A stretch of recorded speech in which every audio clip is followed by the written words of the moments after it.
It happens more often than we can imagine. In my case, I was sitting at home and out of nowhere, I just started feeling uncomfortable. Then it got worse and I started perspiring. I tried to ignore it, but I waited too long. The chest pain came as we were driving to the hospital emergency. I felt my life clock begin to tick. I barely survived. There was lots of damage done to my heart. What do I do now? I was lucky. I took a leap of faith and tried a 7-herb formula with hawthorn, garlic, cayenne, and more called Extendivite. Herbs have been used for thousands of years to keep us healthy. If you're not using Extendivite as a preventative supplement, maybe it's time to start. To order, call 1-877-928-8822 or visit heartdrop.com. Extend your life with Extendovite. This is RBN, the Republic Broadcasting Network.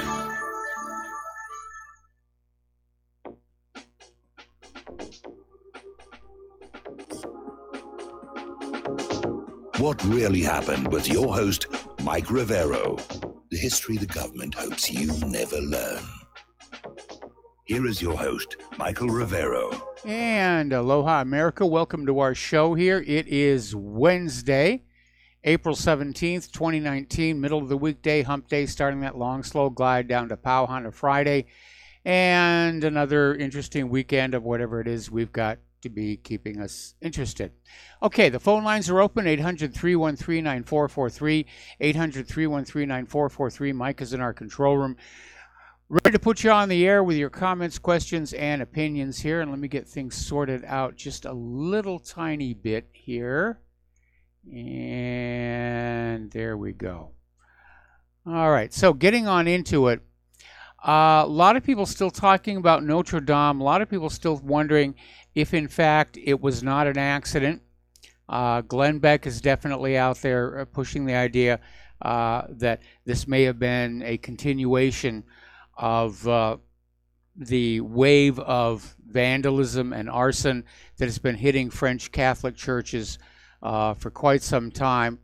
And there are now 2 videos out there which purport to show unexplained individuals at the top of the church just prior to the fire. One is this character who very much looks like Osama bin Laden. I think that video is a fake. And then there's another one where there's an individual. It's too blurry to see who it is, but there's definitely a flash of light. Again, could be a fake. We don't really know. There's a lot of people likes to play these hoaxes out there here. And so we do need to be very, very careful, that we don't get suckered in to somebody's idea of a hoax. And that's one of the things that really bothers me about this event is how many people think this is some kind of a big joke. This is some kind of a joke. We're going to make fun of it. We're going to make fun of the Catholics here. And, don't get me wrong. I make fun of the Catholics every time they get outed for, molesting the little kiddies and everything. But Notre Dame, that was an historically, artistically, architecturally important building. And I'm rather appalled at the people who think it's okay to mock it. It's okay to make fun of it. And I think one of the downsides of the modern social media internet age is that it gives people a sense of impunity to go on out and just be rude, because nobody can come back and come at them again other than to be rude back on social media. And so they feel, I'm on social media. I'm immune here. I can go on out. I can say rude things about Melania Trump. I can say bad things about Notre Dame. I can say bad things about Michael Rivero. I can do all this stuff and nothing bad will happen to me. Well, restraint and civility shouldn't be based on whether you think bad things are going to happen to you. At least when I was growing up, civility was based on civility. Just saying that there was a reason to be polite, to be kind, to be gentle, to be civil with each other. And that seems to have gone away. And it seems to be an artifact of the social media age, where everybody thinks they can go on out there and just pound on people and diss them and say all kinds. And even Donald Trump does it, you know.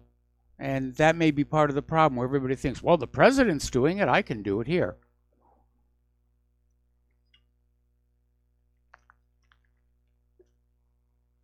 So I think it's a weakening of our culture. I think it's a weakening of our society when we stop being civil.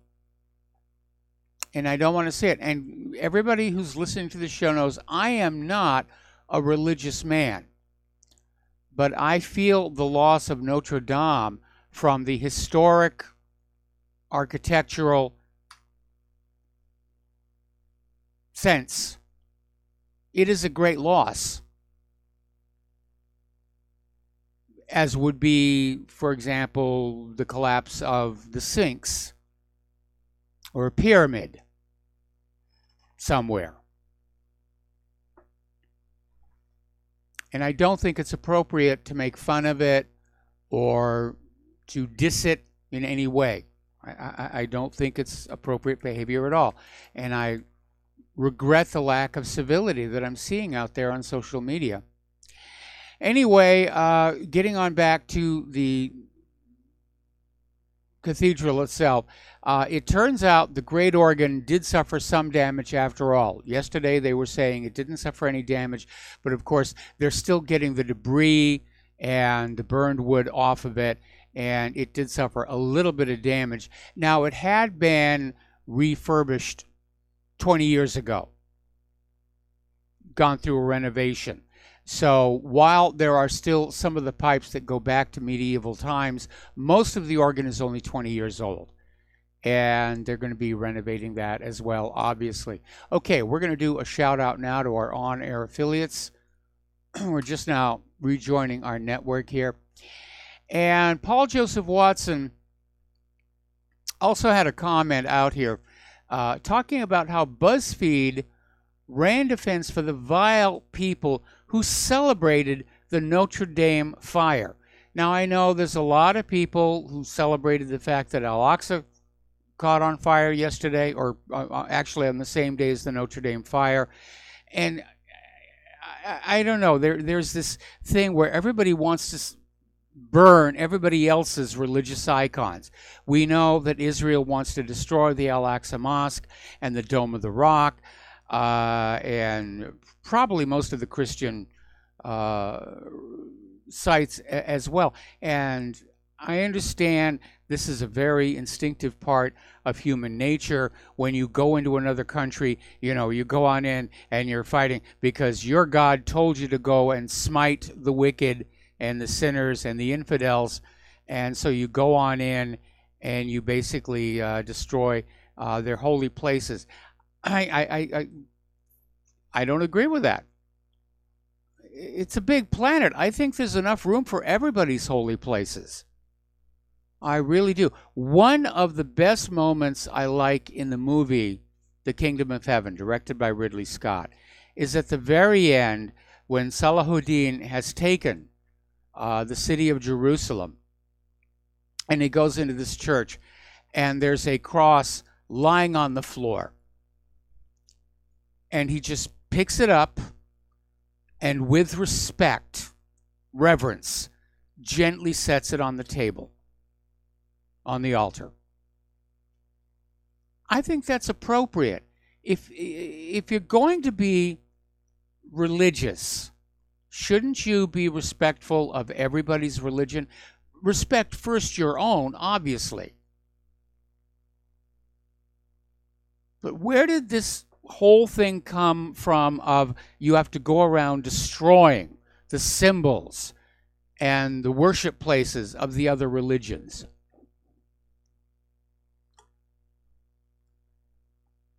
I want to know where that started, because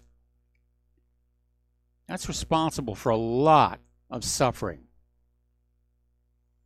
So anyway, Paul Joseph Watson was out there being very critical, talking about BuzzFeed, where apparently BuzzFeed thinks it's okay to make fun of the Notre Dame fire. And no, it is a tragedy. Even for those of us who are not religious, this is a tremendous, tremendous loss. I think right now the total funds that have been donated for reconstruction are now 600 million euros.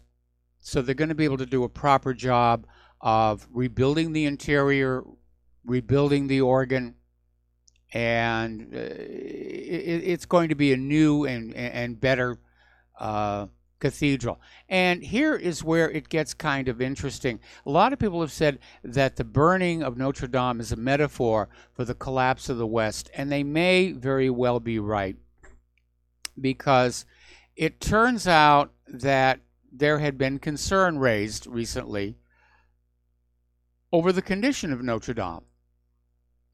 That, obviously, much of it 800 years old. That the wood frame was very old, very dry, very flammable. Now, there was a fire alarm system, and it actually sounded off twice the night of the fire. The first time it went off, they couldn't find the fire. The second time, the fire was up in the rafters, and they couldn't get at it to put it out. So, but it had been known that the cathedral was at risk. Now, the cathedral is owned by the government of France.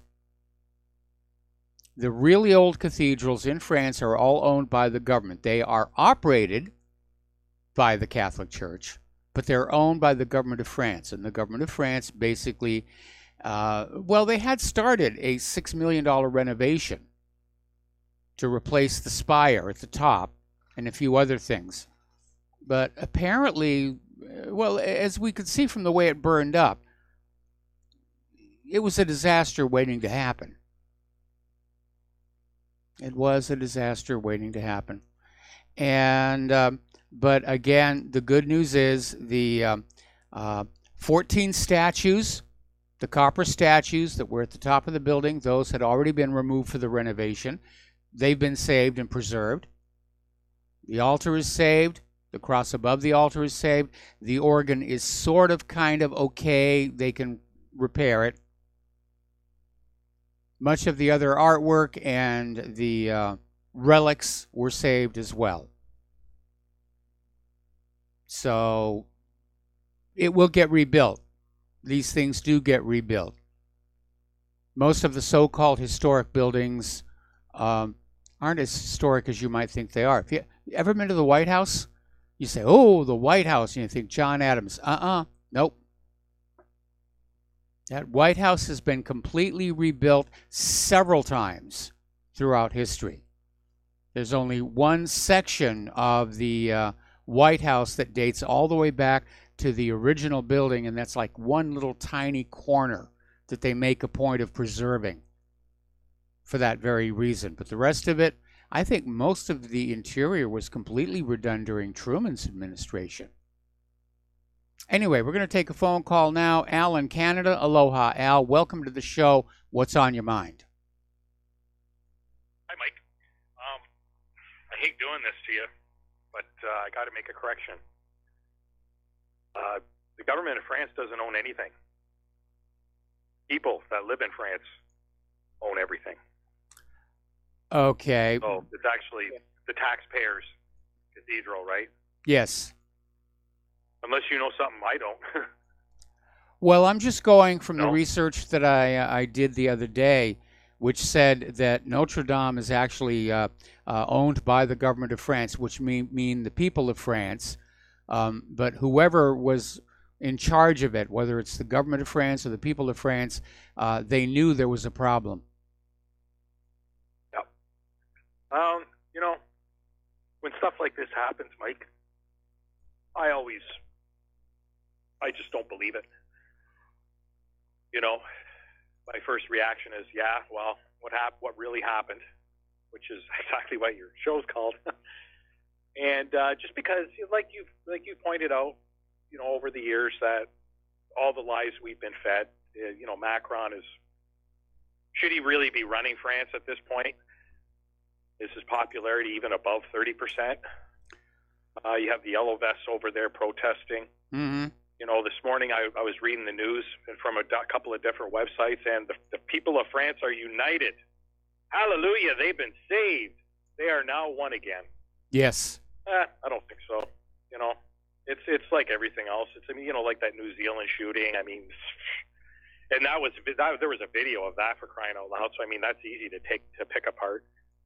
But I'm not convinced. I'm not saying I'm not trying to be disrespectful or anything like that. But I'm just saying I am not convinced whatsoever.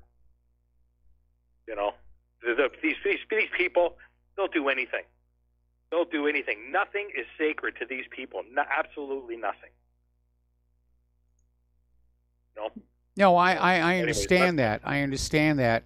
And I was kind of wondering if Macron might in fact blame the Yellow Vests for the fire at Notre Dame, but so far it hasn't happened. Well, I'm sure if his popularity plunges even more, he'll probably find a way to blame it on somebody to try and garner, sympathy. But as far as I'm concerned, you know what? And I mean this quite literally, his fault.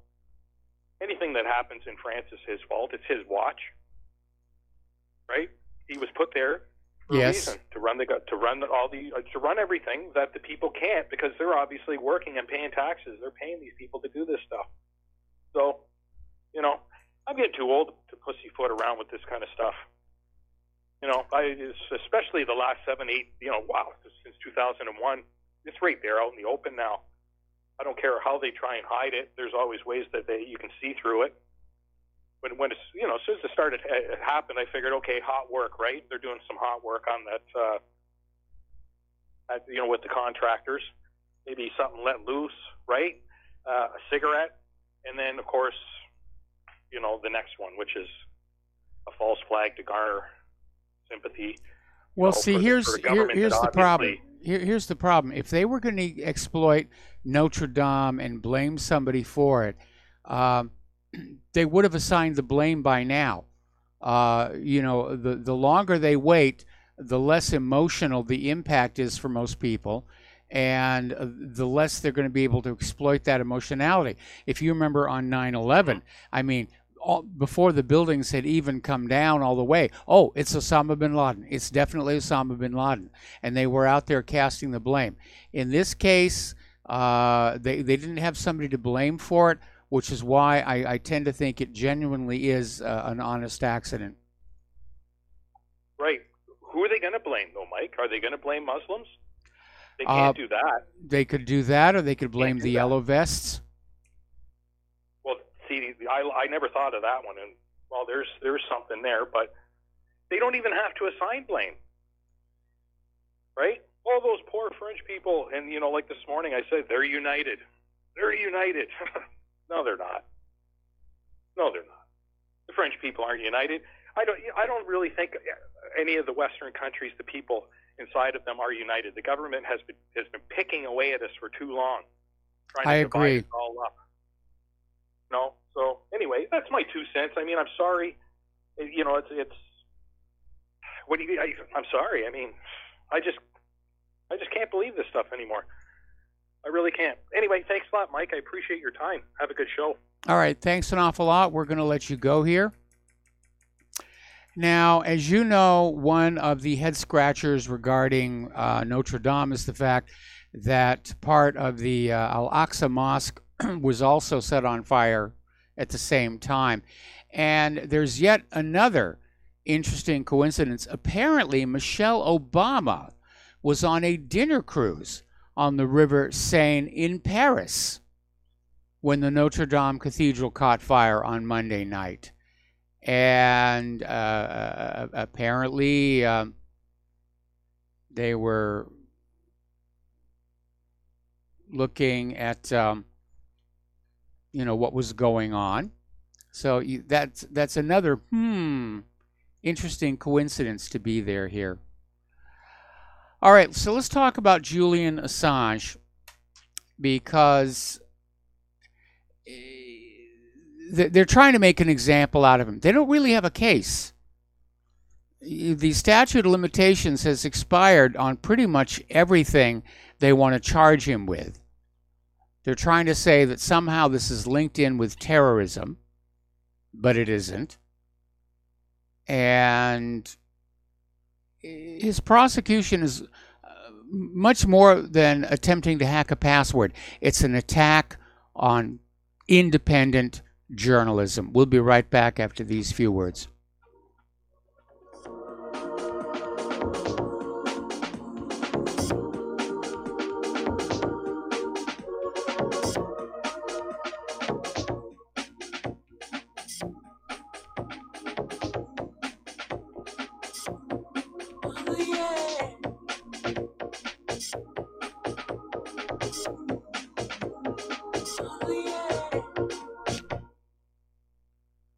Corporate media dominates the American opinion. Finding independent voices that counter this avalanche is becoming increasingly difficult. With the endless corruption running rampant throughout our government, independent voices are needed more than ever to battle the offensive against our freedoms and liberties. As a listener of RBN, no one understands this concept better than you.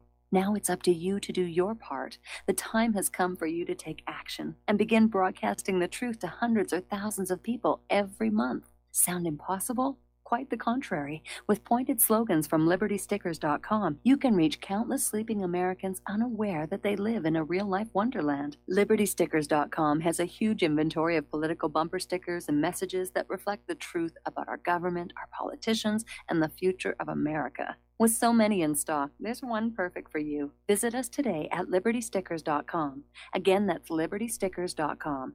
Do your part. Your voice is important. Let it be heard.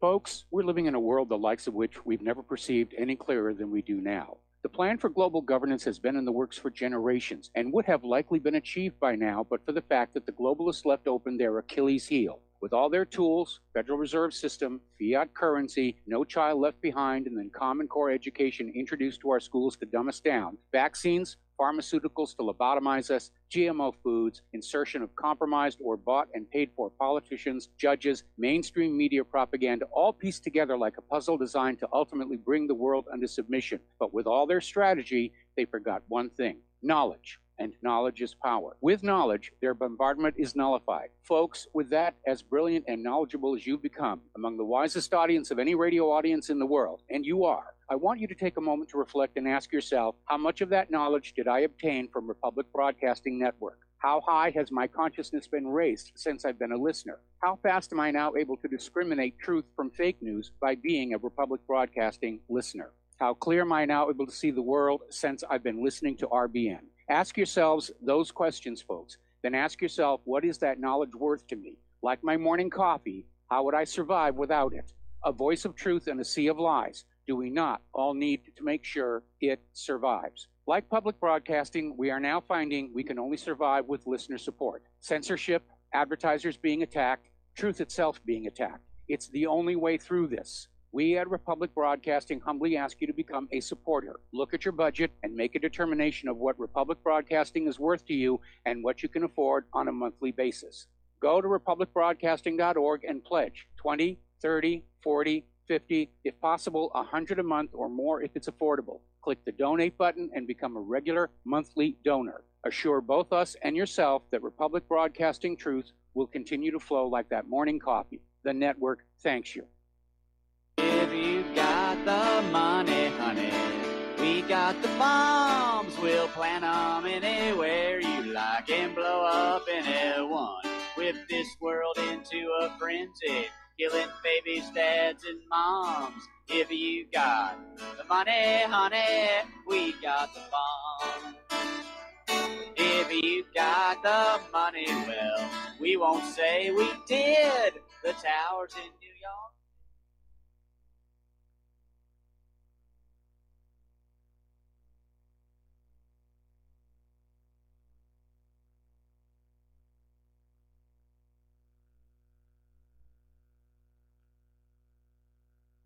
Okay, I'm sorry I'm a little late coming back here. I had let's just say we had an emergency here. So, yes, we're here. We're here on the air. Sorry about that. All right, so we're talking about Julian Assange, and we're talking about how the case is a clear attempt to punish Assange for publishing information the government did not want published. This is not about a single failed attempt at cracking a password. And you would think that corporate media would be on the side of Assange here, because this is an attack on everybody who seeks to hold the government accountable for their actions, which is what the media is supposed to be doing. That's why there is that First Amendment. The corporate media, for the most part, is out there demonizing Julian Assange. Oh, he's a bad person. He tried to crack a password. Oh, horror of horrors. He tried to crack a password, and he embarrassed the government. So what if we blew up a Reuters film crew with a 30-millimeter chain gun? I mean, bad things happen during a war, and, Reuters has got lots of camera crews. It's not like they had a shortage of them. Seems to be the attitude. All right, let's take a phone call from Dustin in New Jersey. Aloha, Dustin. Welcome to the show. What's on your mind? You know what I find amazing? They never talk about what's in the emails or what, the leaking of the Iraq war logs in Afghanistan. They never talk about the in-depth part of that. They don't want to talk about that, so they'll always just say, he's a traitor, just like, Meghan McCain did, and all these people. And Mike, you know what is he's going to be brought, if he's brought here, to Alexandria, Virginia. Yeah. I mean, isn't that like, that's basically the devil's den there. Yep. He'll never get a fair shake. And I mean, I just want people to think about this. Like, they got secret courts, man. Secret court. This is like Stasi crap.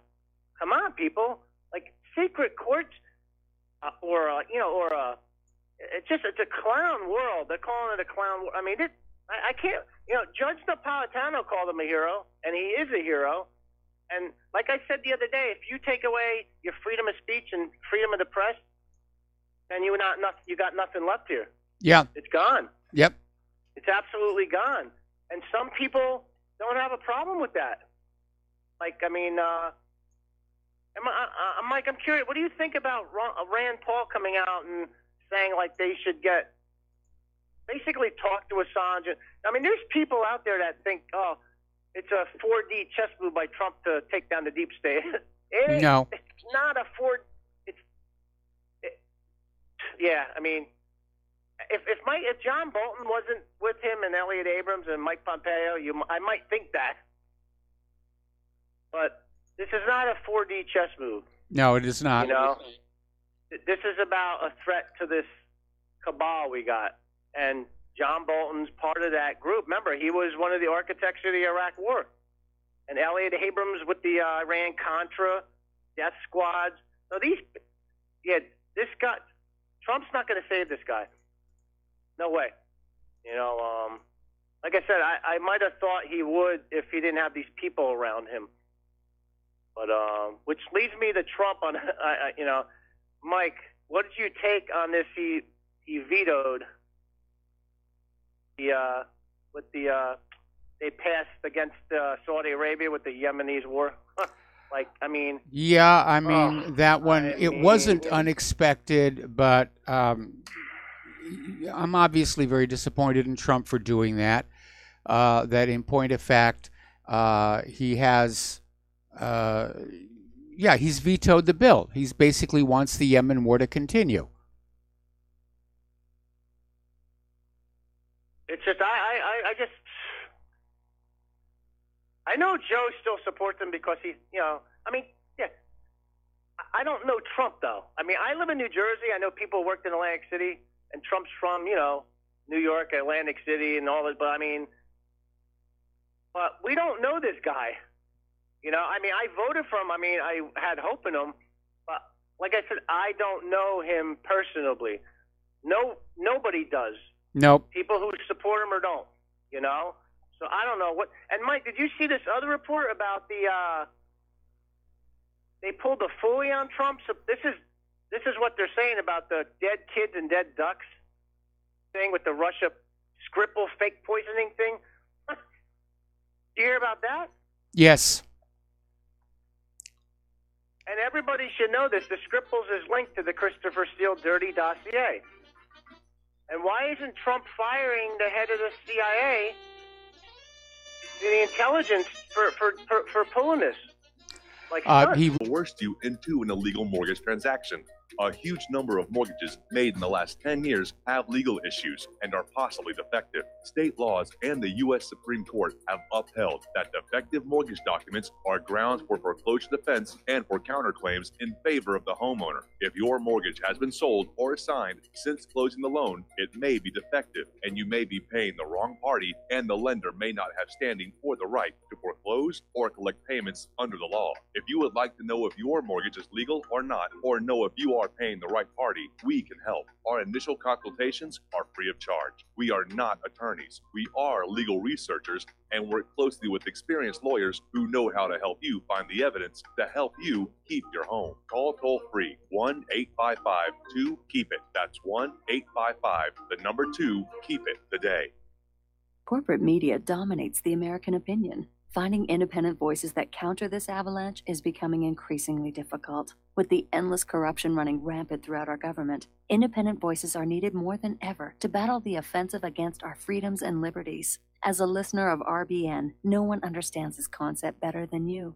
Now it's up to you to do your part. The time has come for you to take action and begin broadcasting the truth to hundreds or thousands of people every month. Sound impossible? Quite the contrary. With pointed slogans from LibertyStickers.com, you can reach countless sleeping Americans unaware that they live in a real-life wonderland. LibertyStickers.com has a huge inventory of political bumper stickers and messages that reflect the truth about our government, our politicians, and the future of America. With so many in stock, there's one perfect for you. Visit us today at LibertyStickers.com. Again, that's LibertyStickers.com.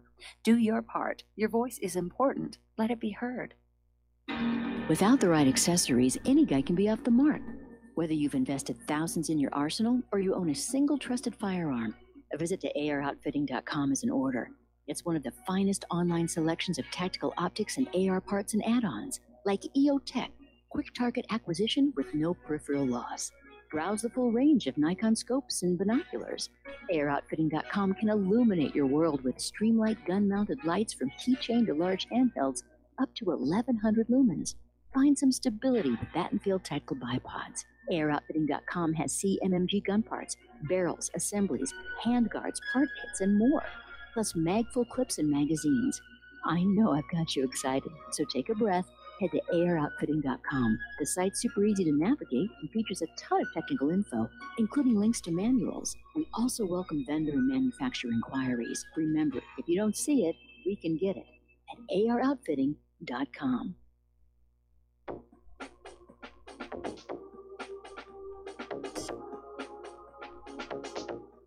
What really happened with your host, Mike Rivero. You're listening to the Republic Broadcasting Network.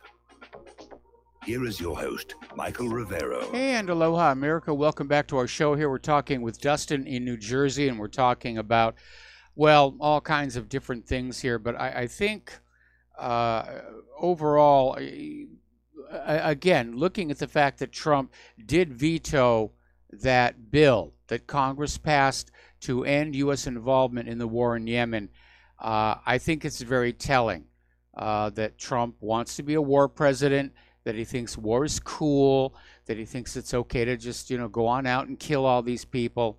And it certainly is not the tone that he set during the campaign in 2016. And you throw on all the Twitter stuff. I wish he'd stop doing that already. Because a lot of people who, still support Trump, they wish he would stop too. Like, he's got to stop twittering stuff. And he has the ability to fire anybody, like the people around him, and put good people in. You know, he's not. That's what I'm trying to say, like to Joe from Tennessee. I mean, he's got crappy people around him and bad people. They're evil. So they why are, would he put and good people in? You know, again, getting back to this idea that the CIA literally showed him phony pictures to trick him into a hard stance on Russia following the supposed Skripal poisoning. I don't know why he's not firing those people right now. If that was me, I'd say, how dare you lie to me? You know, you're out of here. You are fired with prejudice. And he has a greater obligation, Mike, you know, to like the citizens of the United States, not just the people who voted for him, but even to the people who didn't vote for him.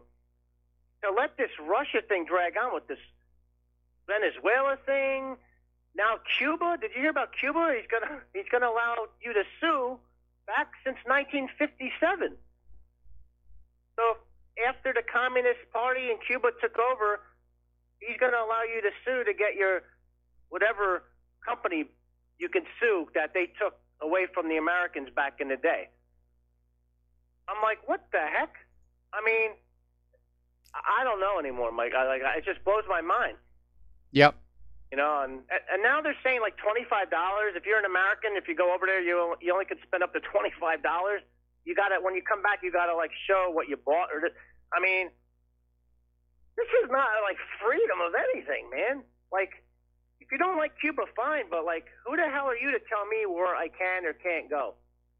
You know, I mean, I know I don't know. It's completely over the top right now. And then, you know, Europe is moving away from the United because of with the Boeing thing, Airbus, and now like what we put tariffs on them. Now they're going to stick tariffs. I don't know. But Mike, have a good show. Okay. All right, thanks an awful lot, and we're going to switch over to Joe in Tennessee. Aloha, Joe. Welcome to the show. What's on your mind? We lost Joe. We lost Joe. Okay, so let's go to Peter in Los Angeles. Aloha, Peter. Welcome to the show. What's on your mind? Mike, there was a clip, I think, that was on of a freshman congresswoman that you had on. I think the source was Investment Watch blog the other day.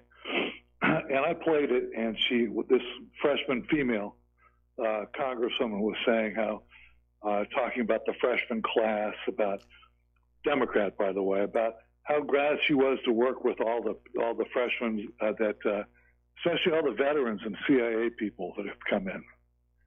And I wanted to remind everybody out there just how many CIA candidates ran and won seats in the House of Representatives. And by the way, some of the veterans were intel people as well. They were just, service intel. And mind you, these are people who can do dirty tricks like they did to Trump. They can make black donations and covert donations. They can smear people, opponents, and so on. And now they are direct members of Congress. Yep. And when you think about that, Mike, you begin to see, I mean, Trump is a gutless, brainless pig, frankly. Yes. But he's an imprisoned, on top of that, he's an imprisoned, gutless, brainless pig. I don't know what, the old Chuck Schumer quote about they can get you 6 ways from Sunday. And then when you think about, Mike, of course, the precedent has been set. The intel community has been totally weaponized in the political process. And then you think that when you take that even further, there's no way that there can be there are checks and balances in the United States anymore with the total surveillance and all the information that they have from the NSA and the FBI and the CIA and DEA and all the intercepts that they have from all of us. And if we're clean, maybe our parents aren't, or maybe our kids aren't, or whatever. Maybe our spouses aren't. But I don't believe there can ever be an impeachment without the acquiescence of the intelligence community anymore. I don't believe if they want it, it can happen. I believe, but if they don't want it, they can squash it. And the two big evils in my life, in my mind, the biggest ones are the central bank which, the central banks and the intelligence agencies. And there's no way that any sort of democracy can coexist with those two institutions. Nope. I absolutely agree with you. I find it very alarming that so many members of Congress are connected with the intelligence community.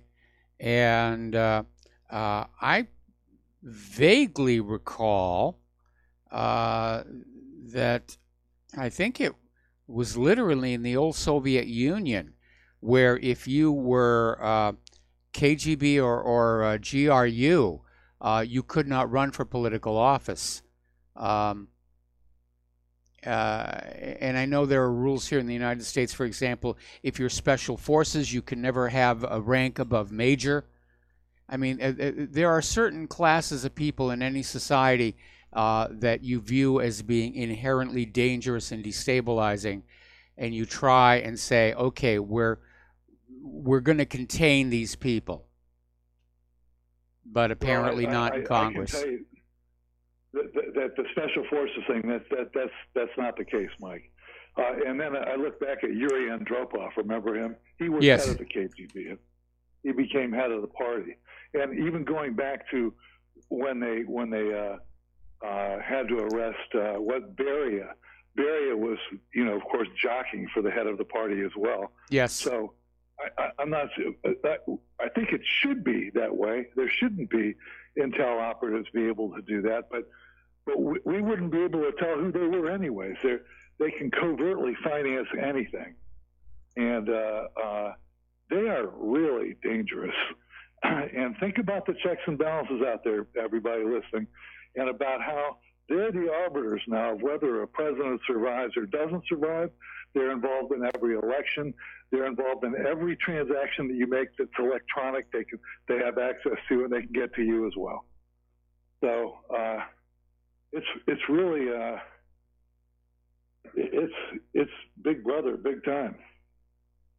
So it really is. I mean, the danger of intelligence operatives, they are literally trained to think that anything they get away with is okay, including killing people. There is no moral restraint on them whatsoever.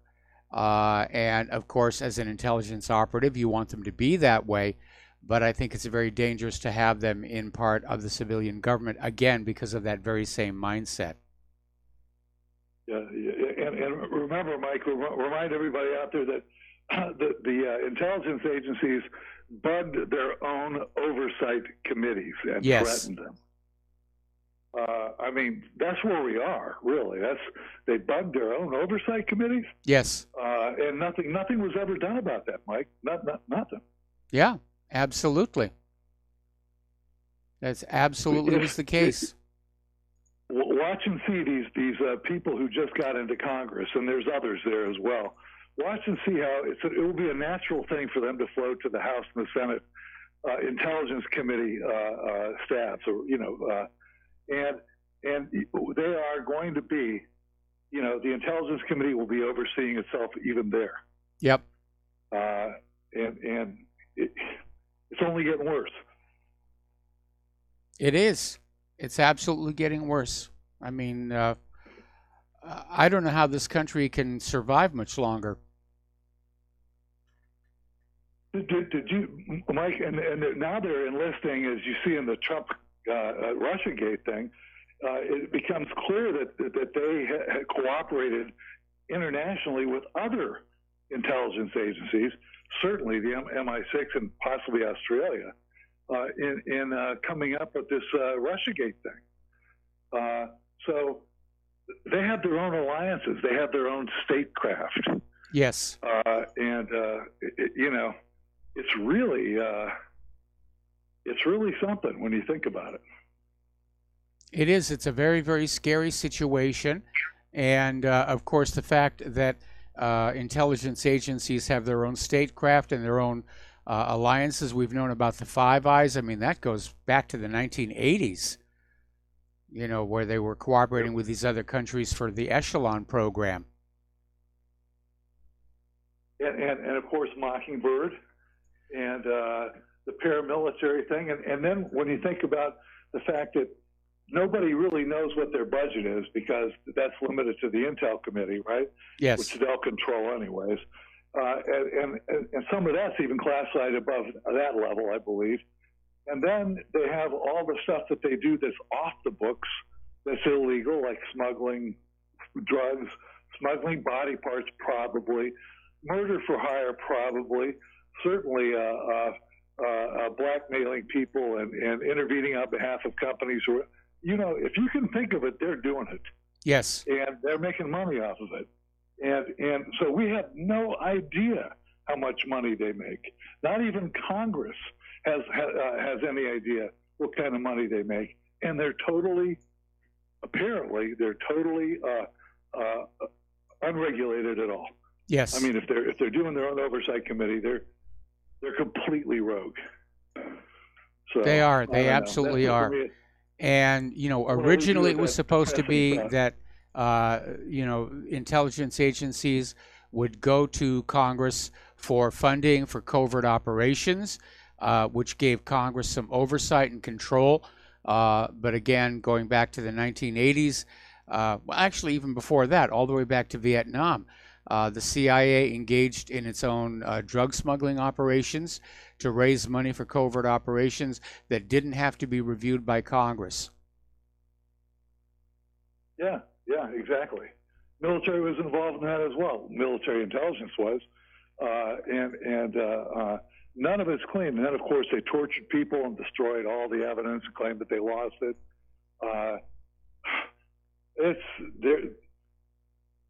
It's just getting worse. No, they're completely unaccountable. They have power of life and death over people. Yes, they do. And they're surveilling us all. Yep. So I'm going to leave you with that wonderful thought, Mike, and there you go.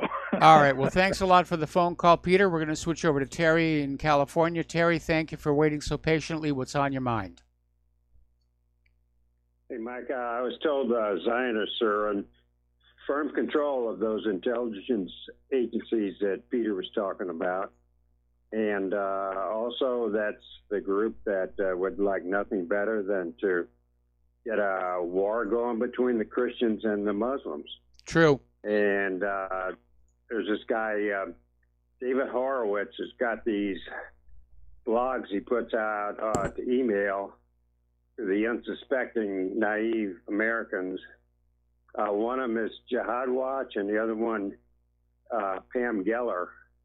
Yes. And he had a blog out this morning about big paragraph on all the Muslims over in Paris and all the attacks that they did on the Christian churches. And he didn't come right out and say that the Notre Dame thing was absolutely the result of the Muslims, but he certainly implied it and pointed the finger at them. So this comes under the heading of never let a good crisis go to waste. So if there's a crisis over there, take advantage of it and push your agenda. And that's the only thought I'd want to make. But I'd like people just to try to look below the surface on these things. You know, try to find out the people's motives that send you these things. You know, just don't take it on face value. All right, Mike, thanks, and we'll talk to you next time. All right, thanks an awful lot, Terry. We're going to let you go here. I mean, frankly, I think if there was an agenda to stir up warfare, if you will, between Christians and Muslims, it would be all over the corporate media. And I'm not seeing enough of it to suggest that that really is somebody's agenda. I mean, yes, Glenn Beck is out there and a couple of other people are out there saying it may have been the Muslims. But again, if you go back and you look at 9/11, it was just pure saturation. From the moment 9/11 happened until we went into Afghanistan, it was just pure saturation.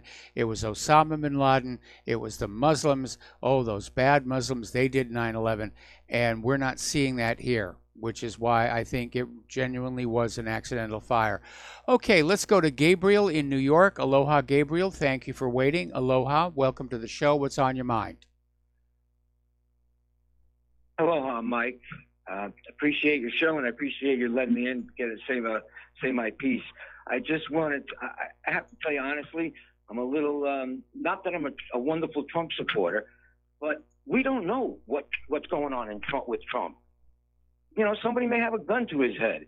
And here's a suggestion to both Peter, who calls the president a stupid pig, and you agreed with him, Mike, and Dustin, why don't you take $1 billion each, and you two could run for, Dustin and Peter from Los Angeles could run for president and vice president and solve the problems.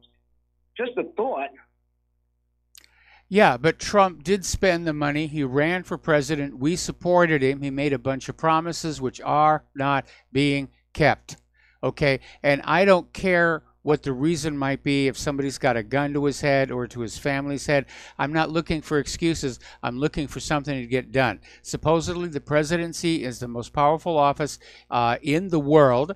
And, you know, certainly Trump had no hesitancy to veto that Yemen war resolution. But he's dropped the ball on the vaccine safety, on honest elections, on lowering medical costs, and the rest of it. And I'm sorry, he's a disappointment. Anyway, Gabriel, got to take a break for commercials. Thank you for the phone call. We'll be back with another phone call after these few words.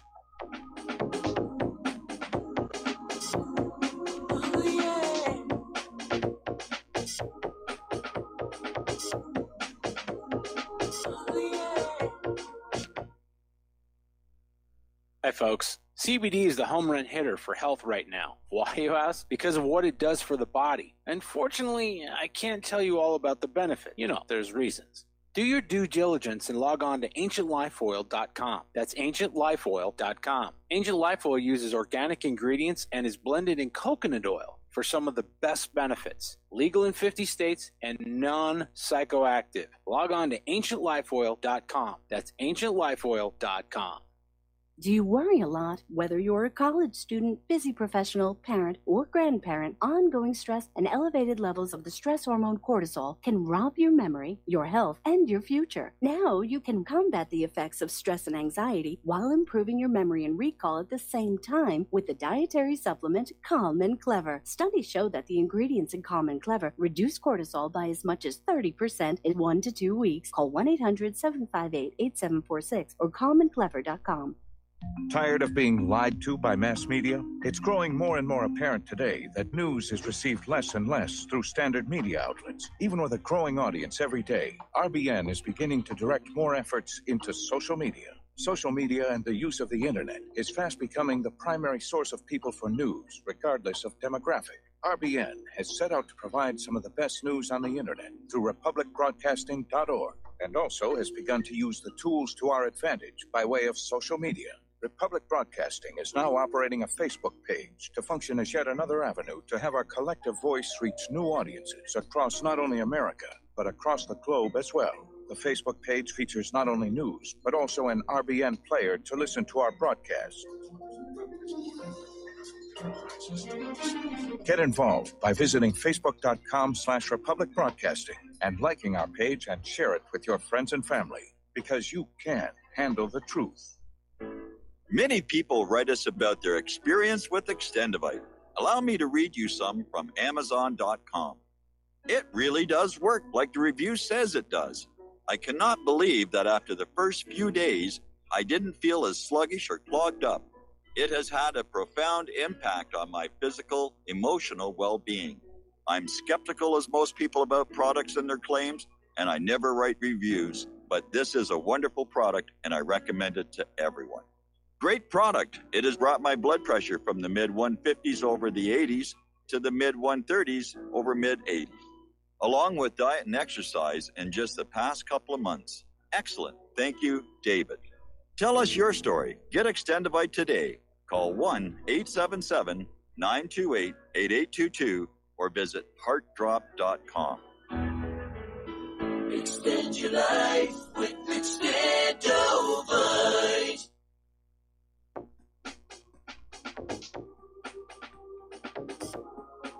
What really happened with your host, Mike Rivero.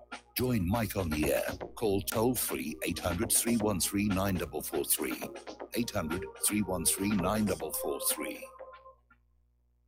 And aloha, America. Welcome back to our show here. And we're going to go back to the phones to Jim in New York. Aloha, Jim. Thank you for waiting. What's on your mind? Hi. Yeah, just parenthetically, regard to the, I think the last caller, he mentioned Pamela Geller. Yes. I remember when she was guest on many shows and everything, and she had that drawing Muhammad contest down in Texas. Remember where some guy tried to shoot it up or something like that? Yeah. Remember that? Oh yeah, but the thing I noticed about it, she's not on anywhere anymore. I don't know what happened with that, but that's just by way of passing. So what I wanted to mention was I heard something today on some show somewhere about. Remember Cheryl Atkinson, the network reporter who was fired because she went against the grain? Yes. Okay, so I heard something somewhere today that she is on this thing on a video. It's on YouTube. It's accessed on James Rosen TV at Twitter. James Rosen TV at Twitter. And there's a video with her and I think with him talking about something that I remembered, but it was very quickly passed over about maybe 10, 15 years ago. Well, you remember when a lot of Iranian Jews were leaving, and some went to Los Angeles, New York, and a lot of them went to Israel. And some of these Iranian Jews became Mossad agents. And, they speak fluent Parsi, and they fit in with the Iranian population. And this video talks about how when that happened, they went in there was a Mossad operation. They accessed, I think, 110 high-security file safes, and they got access to about 20% of them, and it had all of these nuclear projects in limbo because of the IAEA. Anyhow, so I just wanted to mention they mentioned that. I didn't see the video. In fact, I don't even have internet. I listen to you on the telephone listen line. I don't have internet or email or any of those things. But they say the video is accessed at James Rosen TV on Twitter. And if you would look at it, I don't know what it says exactly, but maybe you yourself, because I know you talk a lot about how it's sort of like a fable that Israel raises about Iran, etc. And I just thought, like I said, I didn't see it, but they say that there's a lot to it, what Israel is claiming. So, again, we'll leave it up in the air until you look at it, and I just wanted to say that. Okay, well, my response to that, of course, is to remind everybody about the so-called laptop of death, which was a laptop that was filled with all of what appeared to be blueprints for nuclear weapons, and it was basically laundered, if you will, through MEK, and presented to the world as proof of Iran's desire for a nuclear weapon. And the corporate media made a big deal about it until real nuclear weapons engineers looked at the actual documents on the laptop and said, this stuff is junk. It looks like somebody just went out to the internet and web searched a bunch of diagrams and documents and put it all together, but none of this stuff would work. Much of it is completely erroneous, and it's more of a movie prop than anything else. So we need to be very, very careful about any time Israel says, we have proof that Iran or Iraq or anybody else has got nuclear weapons, because they've been caught lying before. That's why I asked you to look at it. That's why I want you to take. I don't know what it is, but maybe you could look at it and tell us what you see. Well, I'll take a look at it, but again, I think it's likely to be another hoax. I looked at it when it first came on out. Anyway, Jim, we got to let you go. Take a break for station identification. We'll be right back. Okay.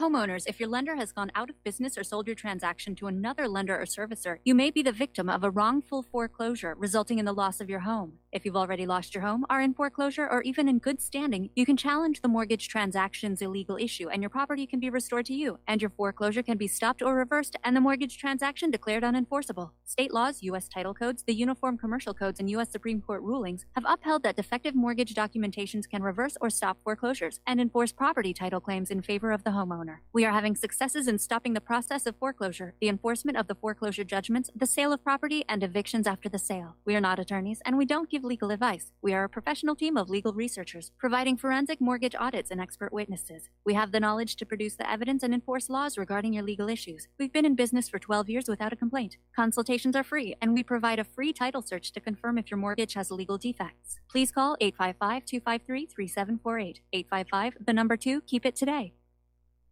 You're listening to the Republic Broadcasting Network, because you can handle the truth.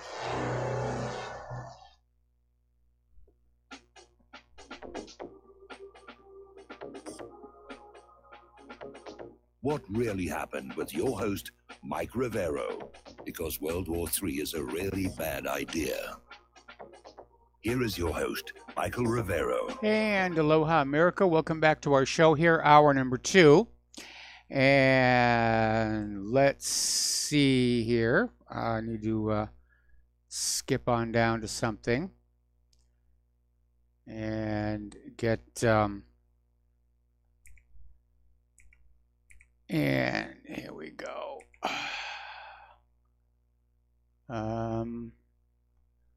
Okay. Well, I'll just have to put it in there later. I was trying to get something put into the talking points. All right. Now, we're talking about Julian Assange. And apparently, just hours after Julian Assange was kicked out of the Ecuadorian embassy in London, police officers in Ecuador detained the Swedish citizen and open source developer Ola Bini. And they seized him as he prepared to travel from his home in Quito to Japan, claiming he was attempting to flee the country in the wake of Assange's arrest. Bini had, in fact, booked the vacation long ago and had publicly mentioned it on his Twitter account. But apparently they've decided to just grab him for some reason. It's going to be an ugly, ugly mess.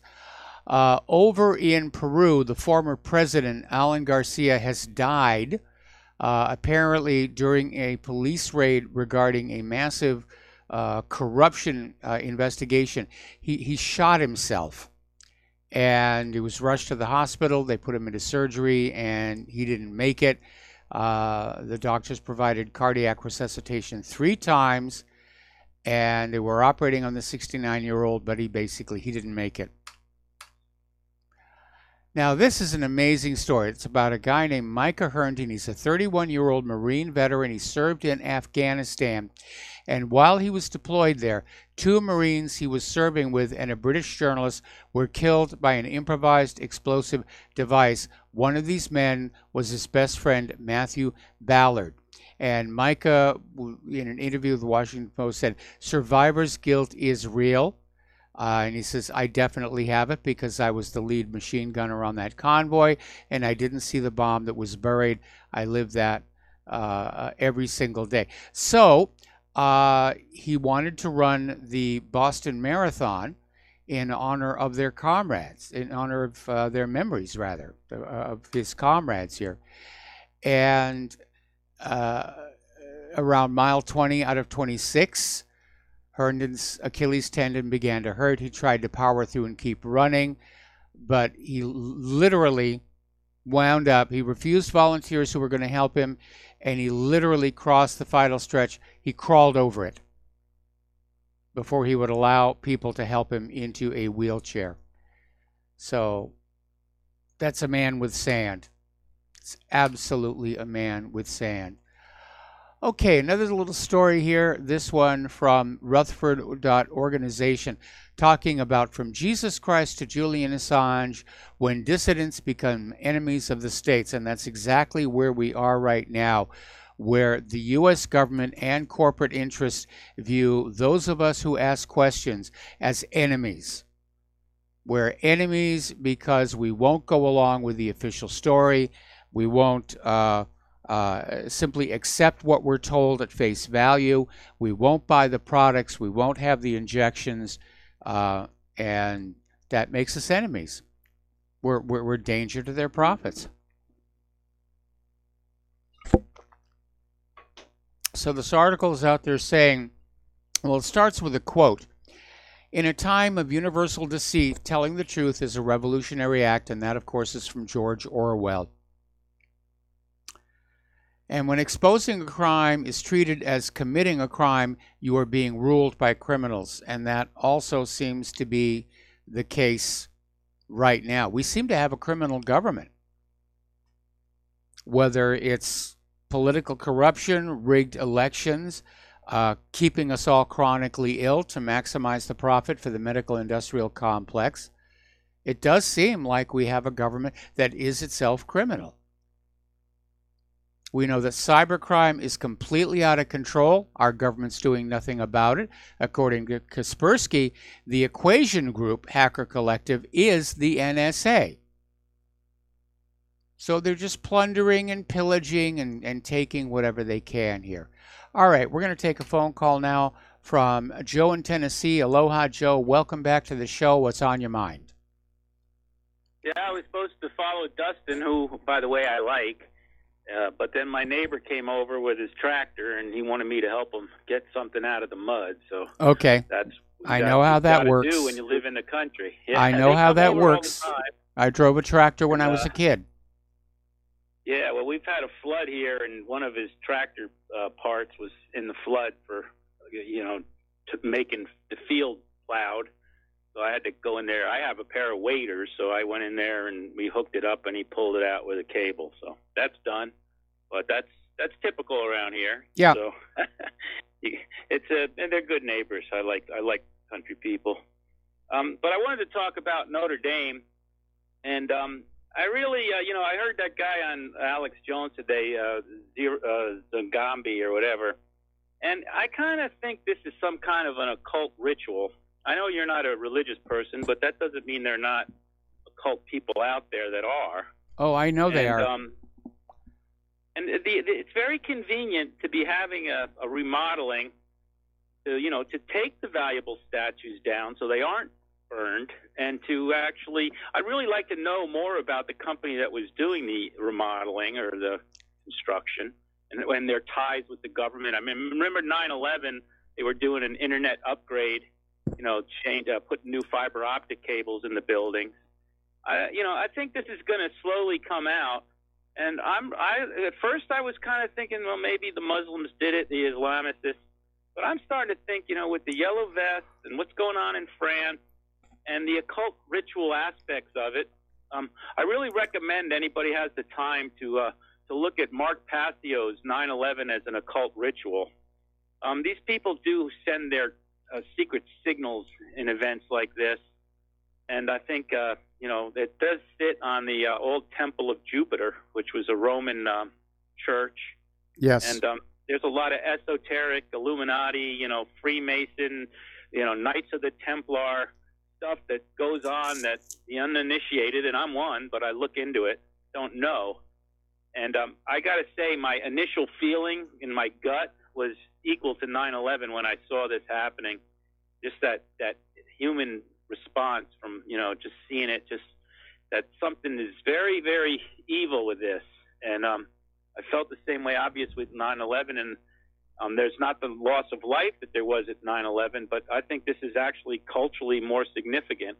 Yes. And it really is striking at the heart of Christendom.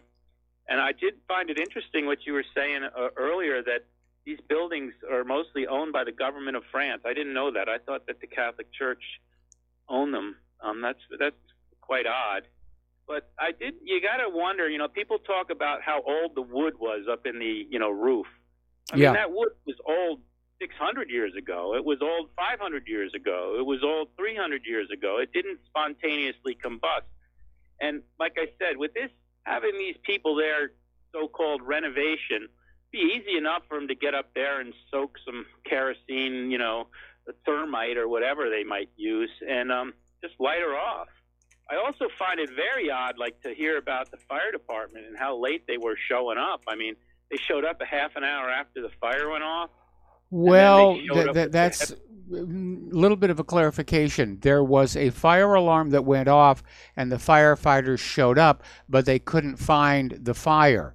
And they stayed in Notre Dame until the second alarm rang, and that's when they found the fire that was up in the rafters.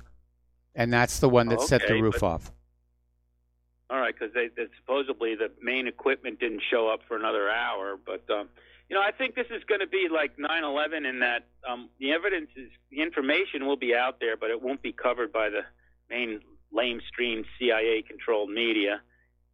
But I think for anybody that wants to find out about it, we'll find out about it pretty soon. You have to ask the old question: who gains?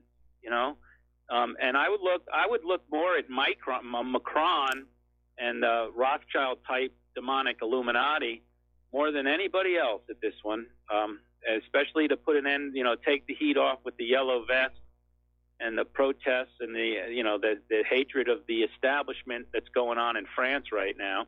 Mm-hmm. By both, by the Islamicists hate the establishment of France and the yellow vest. So this is a beautiful divide and conquer type strategy, and it's like I said, I do.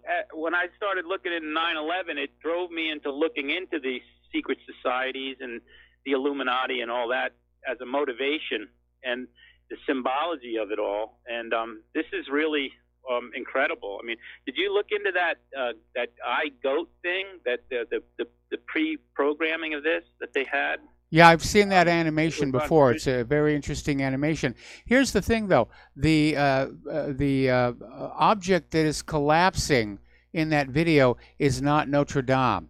It's not even really close, and so they're just trying to plant that idea and say, "Oh, see, it was there. See, it was there."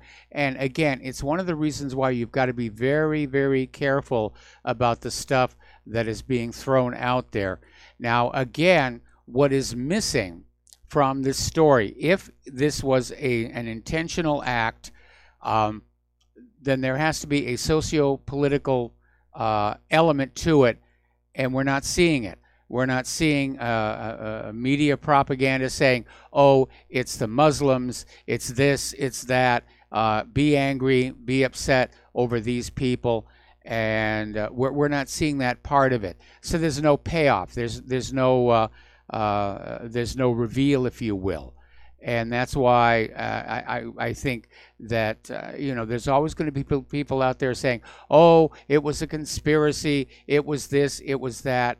And at this point, I'm not convinced that this was anything other than an accident. I'm willing to have my mind changed, but I'm not seeing the stuff that would normally be associated with a deliberate burning of such an edifice for some kind of political gain. I'm not seeing the propaganda. I'm not seeing the editorial commentary that would go along with it to basically get to the payoff. Yeah, there's no patsy, that's for sure. And I would, like you said, I do think they would love to blame it on the yellow vest, but they're probably not that stupid.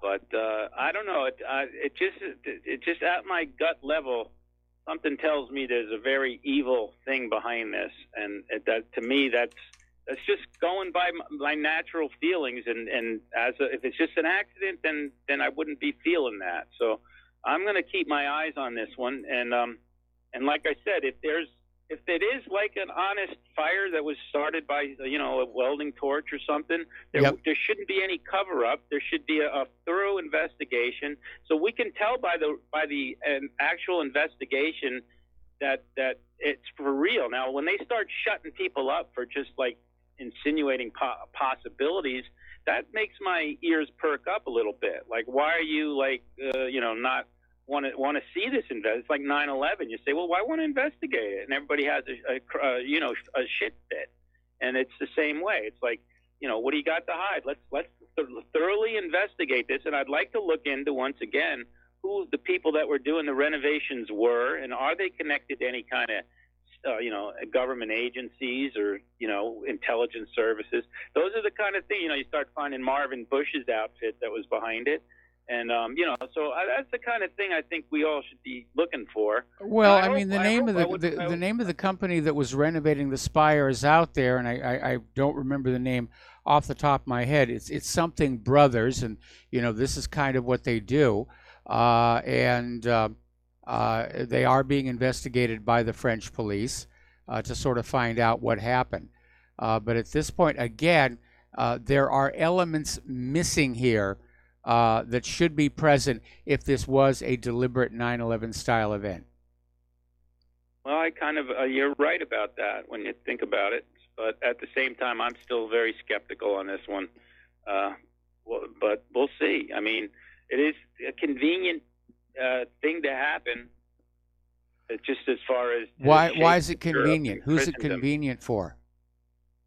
Well, it's convenient for the establishment of France in that it puts you won't see any yellow vest protest, I doubt, for the next several months. I disagree. Well, we'll see. I mean, I have a feeling they'll all be singing Kumbaya for a little while because that's for the good of the nation. This brings reality to the traditions of France. And that's what the establishment loves to play on, So, well, we'll see. We'll see. But I would caution you. You talk about going on your gut and going on your feelings. Those are generally not good indicators of what's going on. You need to really rely on your intellect. Joe, we're going to let you go here and switch over to Mike in Brazil. Aloha, Mike. Welcome to the show. What's on your mind? Mike in Brazil. Hello? Yeah, hello. Hello. Are you hearing me? I hear you now. Hello. Okay, yeah, for 1 second we've been cut off. I was going to talk about the assassination of Judge Scalia. Yes. Because it was an assassination, okay? Now, my theory is that since Hillary Clinton was 101% sure she was going to be the next president of the United States, I think she sent a goon squad to whack Scalia, and they did. Yep. And, I mean, nobody commits suicide and puts a pillow over his face, okay?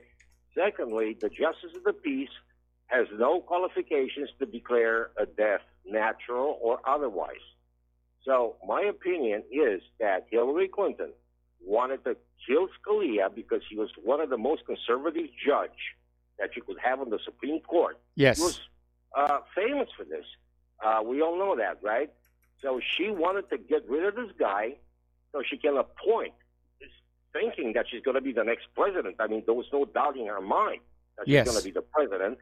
So she sent somebody, her goon squad and killed Scalia, thinking that she's going to create vacancy on the Supreme Court. And, well, she did.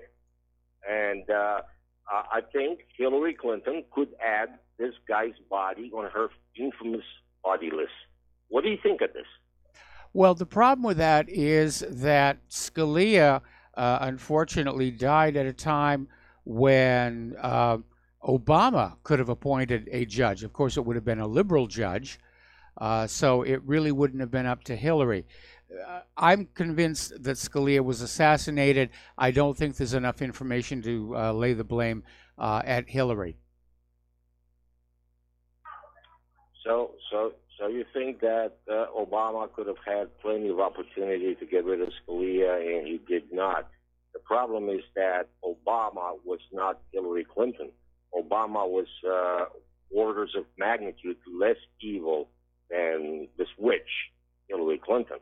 So probably Obama wouldn't have cared because he wasn't in office anyways. So I don't think he would have had a reason to send somebody and whack Scalia.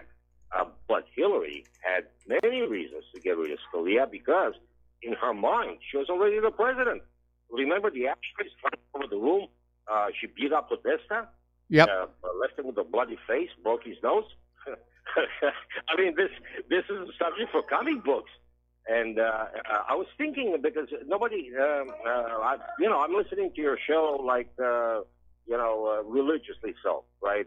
There is not one day during the week which I don't listen to the show. So listening to all these callers, nobody has raised this issue before. That Hillary might be responsible. It's a legitimate assessment that she might be responsible for the death of Scalia, since she was convinced. Mike, she was convinced she won the election. Well, she was waiting there in front of the big screen TV with the champagne in her hand and just waiting to be declared the next president of the United States. Yeah, she hadn't even written a concession speech. I mean, yeah, she thought she had it in the bag. There's no question about that. Anyway, listen, Really? Mike. She thought she had it in the bag. Mike, we got to let you go. Got to take a break for commercials, and we'll be right back after these few words. Thank Michael, Mike.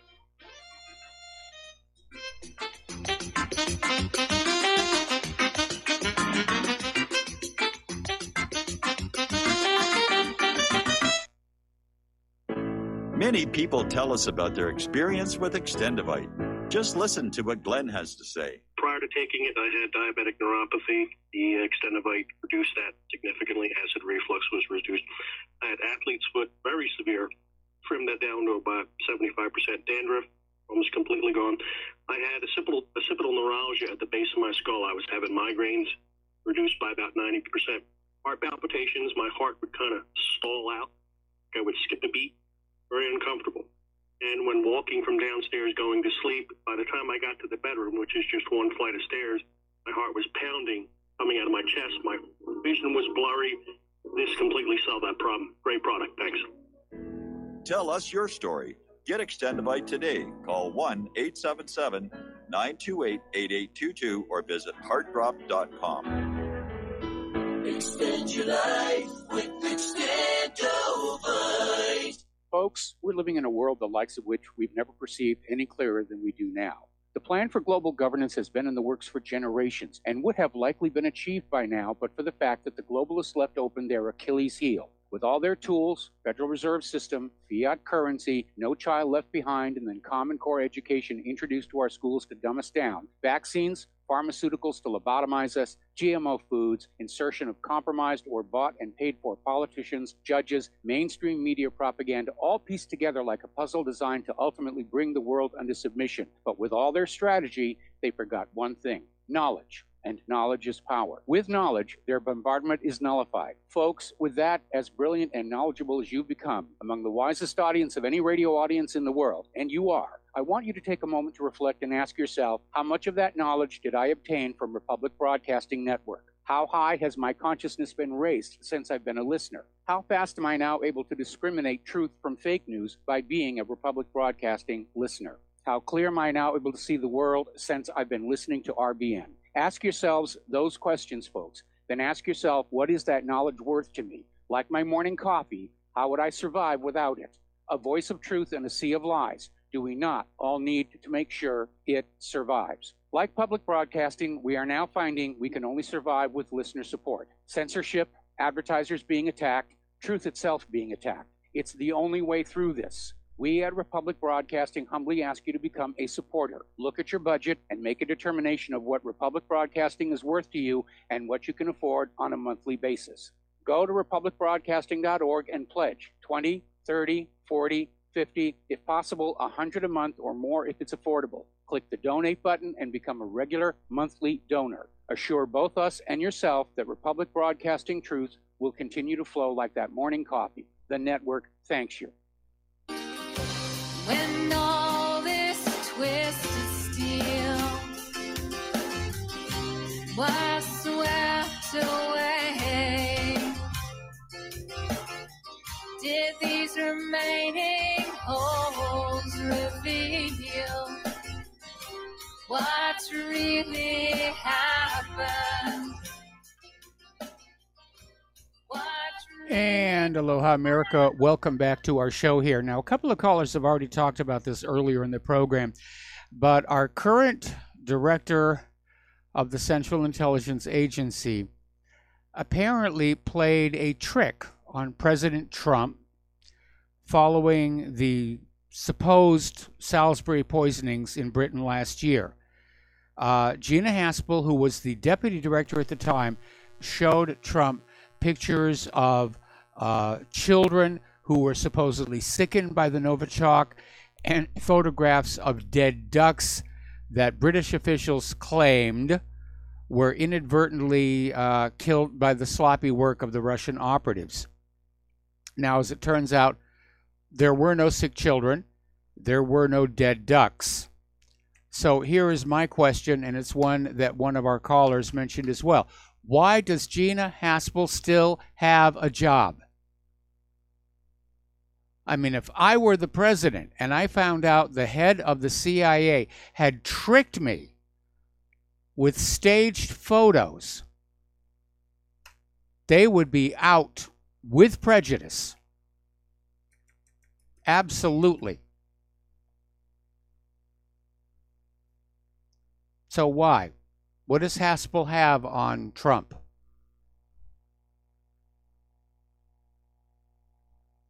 What a mess this government is. Oh, boy. All righty. As we mentioned before, Congress passed a bill to end the United States military assistance to Saudi Arabia in their war on Yemen. Donald Trump vetoed it, which I'm not surprised at because it's really a U.S. war on Yemen to try and smack them down for breaking free from the regime change the U.S. imposed on them some years back. So Trump is a war president. All of his talk about getting us out of these foreign entanglements during the campaign, it was, as so many other candidates have said, it was a lie. It was a complete lie. And Trump is definitely a disappointment here. Tulsi Gabbard is out there saying that Trump is Saudi Arabia's servant as he refused to end U.S. support of the Yemen war. Now, I like Tulsi. I obviously don't agree with her on a lot of her liberal policies, like the Second Amendment. And I hope she does well. I'd like to see her do well. But she does not understand the dynamics behind the war in Yemen. She thinks it's all Saudi Arabia, and it isn't. So anyway, story coming out of therealnews.com. Mike Pompeo is setting the stage for war with Iran. I don't know about you. We've been hearing about war with Iran for decades. We've had Israel out there saying that Iran is on the verge of a nuclear weapon for 30 years now. Iran's on the verge of a nuclear. Well, they're going to nuke us all. They're going to come and kill us all. It'll be a new Holocaust. Iran is the new Nazi Germany.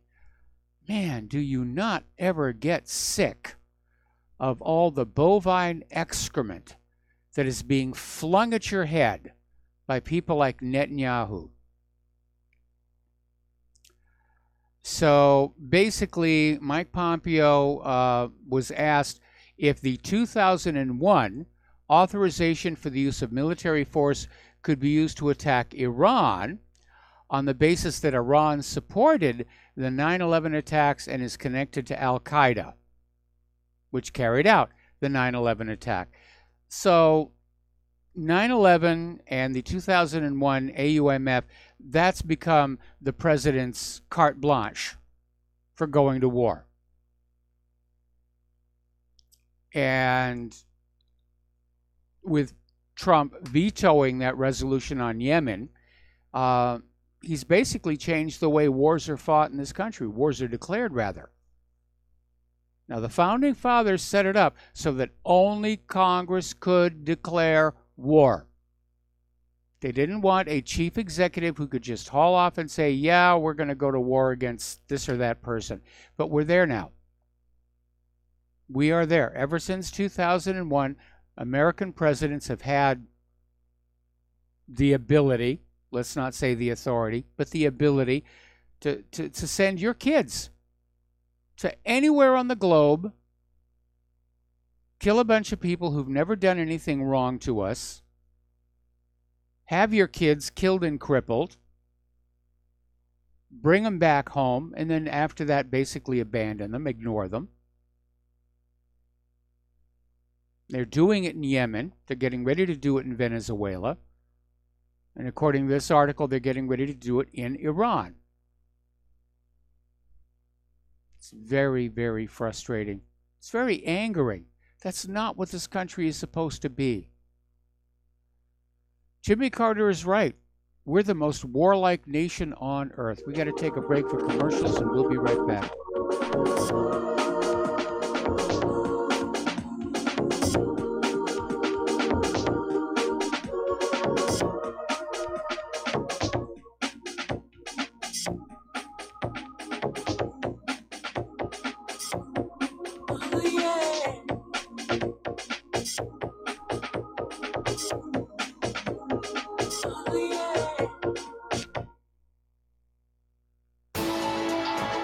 You are tuned in to the Republic Broadcasting Network.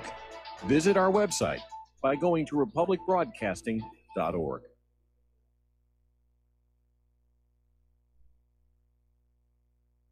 Homeowners, are you in foreclosure, expecting to be served with a foreclosure lawsuit, or suspect your lender has coerced you into an illegal mortgage transaction?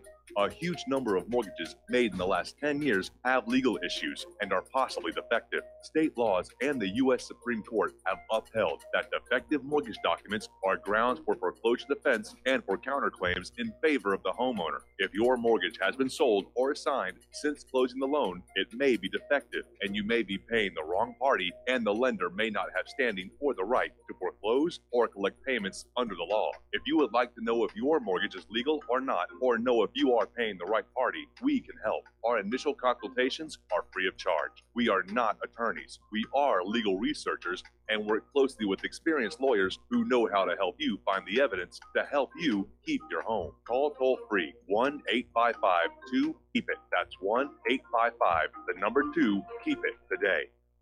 Do you or a loved one suffer migraine headaches? Listen to what scientist Kurt Hendricks has to say. 35 million people in the United States suffer with debilitating migraines.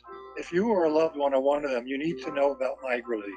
Hi, I'm Kurt Hendricks, the scientist that formulated and patented the MigraLief migraine formula. MigraLief is a non-prescription dietary supplement recommended by neurologists, pharmacists, and pediatricians to address nutritional deficiencies in both adults and children over 2 with migraines. Try MigraLief for 3 months and see the powerful difference it can make in your life, or get your money back, no questions asked.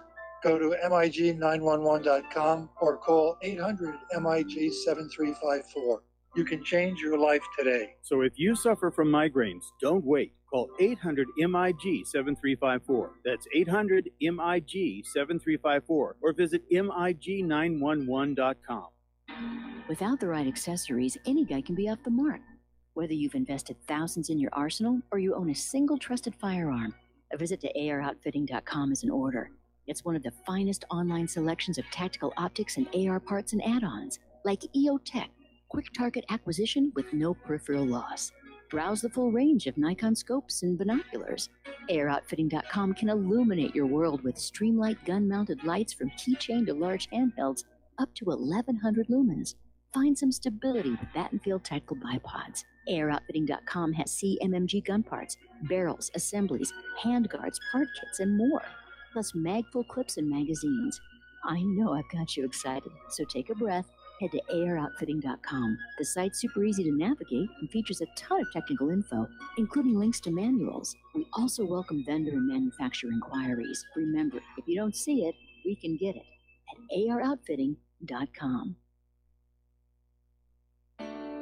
We the people, in order to form a more perfect union, establish justice, ensure domestic tranquility, provide for the common defense, promote the general welfare, and secure the blessings of liberty. And aloha, America. Welcome back to our show here. We're going to go back to the phones. John in British Columbia. Aloha, John. Welcome to the show. What's on your mind? Aloha, Mike. Yeah, when these presidents start going in or campaigning, like Obama's was, it's time for change. Yep. And he didn't really change much. And then you got Trump comes back and says, I'm going to make America great again. But it seems like the way he's going, like most people would think making America great by getting industry back in and infrastructure and all of that kind of thing. But what he's done is he's taken them to war and being great as being the toughest guy in the block type of thing. Yeah, unfortunately, you're right. I mean, certainly back in the 2016 campaign, I thought Make America Great. And back then he was talking about it. Make America Great was bringing back the factories, bringing back the infrastructure, making this nation, what it once was. And you're right. Exactly. Presidents may come and presidents may go, but the war machine just seems to go on forever. Well, it's like, I can't remember, something about a movie. It was, what if somebody declared war and nobody went? And yeah, that was a very popular anti-war poster from the 1960s. Yeah. And it's like, why, if that's what they're doing, can't people just refuse? I know they'll say, it's like New Zealand, you do this, we're going to throw you in jail for 10 years. But that, it's getting to the point now where people have to actually stand up and say no to these guys. I know sometimes it's a hard thing to do, because you're afraid of the repercussions. Well, Lieutenant Aaron Watada did that back during the Iraq War, and they gave him a really, really hard time.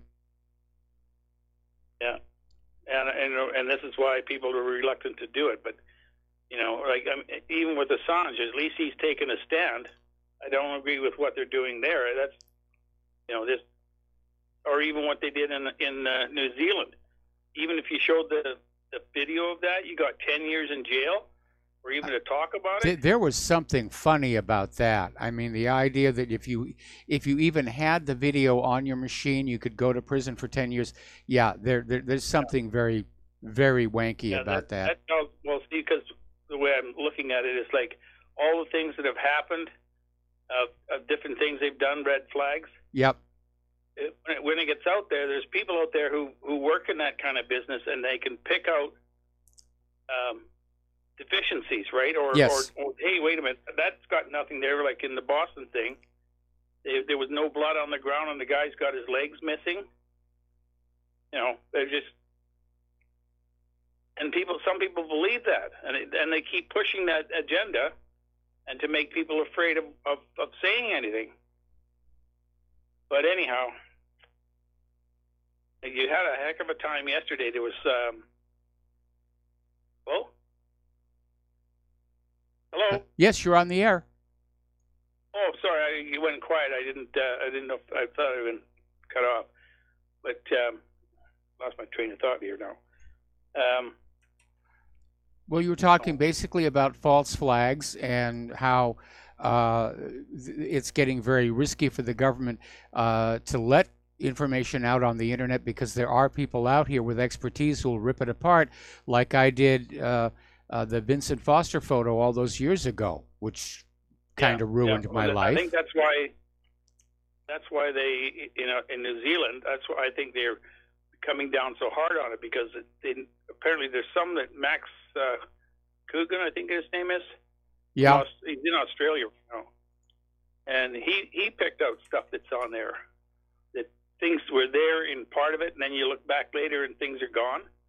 It's like, and that's why I think they're coming down so heavy, is because they know that the people are going to pick it apart and find out it was just another red flag. And that's not saying that people didn't get killed. I don't know for sure, right? Yes. But it was another one of those things where people got shot and there was no blood or no nothing. I mean, they could have dragged a body out of a morgue somewhere, for anybody, as far as anybody knows.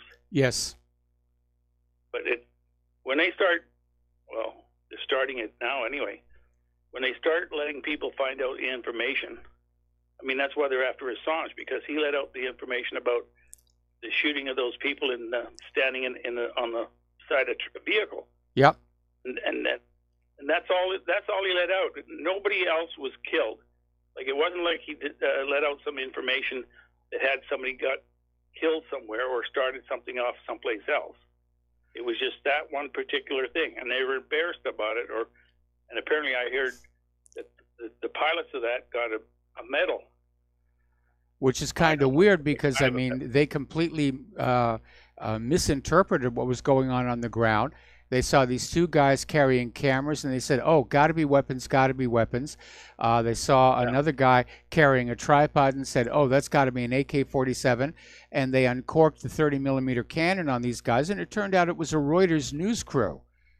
You know, and you get medals for that? Yeah.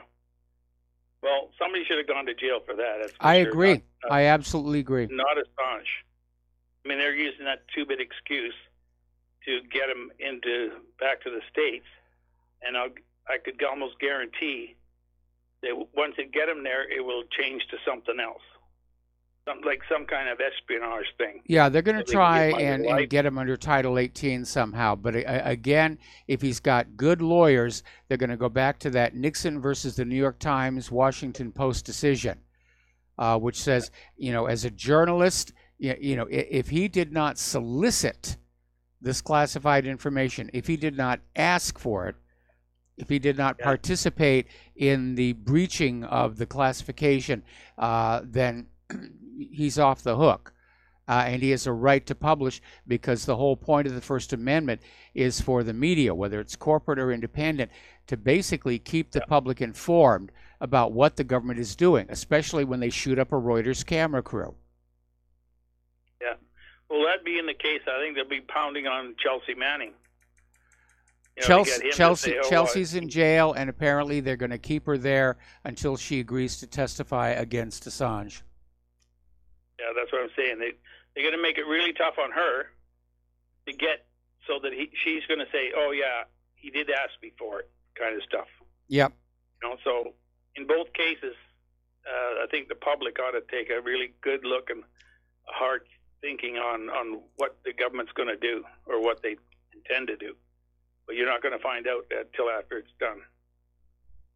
Absolutely. Okay, Mike, I'll let you go. You had it pretty bad yesterday. I was listening to you. It was all downer news. Well, it is. It's all downer news. It's very hard to do this job, to be very, very honest. I mean, I'd love to be reporting up news. You go to bed at night. Yeah, you go to bed at night and you got all this terrorist shit. And you got all this other stuff going through your brain. Yeah. About what they're doing. Yeah, both Claire and I, it's a problem for both of us, and I would imagine. You know, we try and compartmentalize, we try and put it away, but sometimes it is just overwhelming. I mean, I'll be asleep at night, and I'm dreaming just being here at the computer, you know, cutting and pasting and posting and reading, and you know, there is no let up, and it is a very, very difficult job to do. I'd love to be doing fun news here. I mean, I'd love for some corporate news network to hire me and give me the science beat, where I get to go on out and do news stories about like SpaceX and fun things like that. Well, one other quick note I wanted to ask you, I was trying to phone you about before. With, you know, this bribing schools to let their children in? Yeah. One lady apparently spent $500,000. Yep. With that kind of money, you got to hire 10 tutors to educate the kids so the kid could get in there on his own merits. And then partial to that, too, is, but that kind of thing happens, too, with all the politicians. The ones that voted to, I don't know whether it was loyalty to Israel or something like that anyway. Well, according to Cynthia McKinney, when you are a member of Congress, you are required to swear an oath of loyalty to Israel, which I would not. You know, I absolutely would not. You get one oath and one oath only. I solemnly swear to preserve, protect, and defend the Constitution of the United States from all enemies, both foreign and domestic, and to bear true faith and allegiance to same. That's the only oath you're ever going to get from me. Well, that's the only oath that those politicians, I don't know if they're congressmen or senators or what, but every one of them that swore allegiance or signed that document, swear allegiance to Israel or whatever, should be fired. You know, I agree. Find out who they are. Kick them out of the Capitol building. If they're loyal to a foreign government, they're of no use to the American people. That's right, because how do you know in their brain who they're actually loyal to? Are they loyal to America, or are they getting paid by Israel or AIPAC or whoever? Well, no man can serve two masters. Eventually, he will hate the one and love the other. Personally, I think we need to put a trebuchet up on the top of the Capitol building, and everybody who has sworn loyalty to Israel, we just put them in that trebuchet and we fling them off down toward the Washington Monument. Exactly. Okay, then I'll let you go and let somebody else have a turn. All right, thanks an awful lot. We're going to switch over to Francis in Quebec. Aloha, Francis. Welcome to the show. What's on your mind? Aloha. I was just watching the latest video that came out a little bit ago by Steve Pieczenik, and he's talking about the Notre Dame fire in Paris. Yes. And he's saying it's a false flag, and he's laying the blame directly at the feet of Macron as an attempt to avoid his own huge unpopularity. And he's saying, he mentioned two things that haven't come across in the press yet that I've seen, and that they took the fire department something like 29 or 27 minutes to arrive at the scene of the fire in the center of Paris.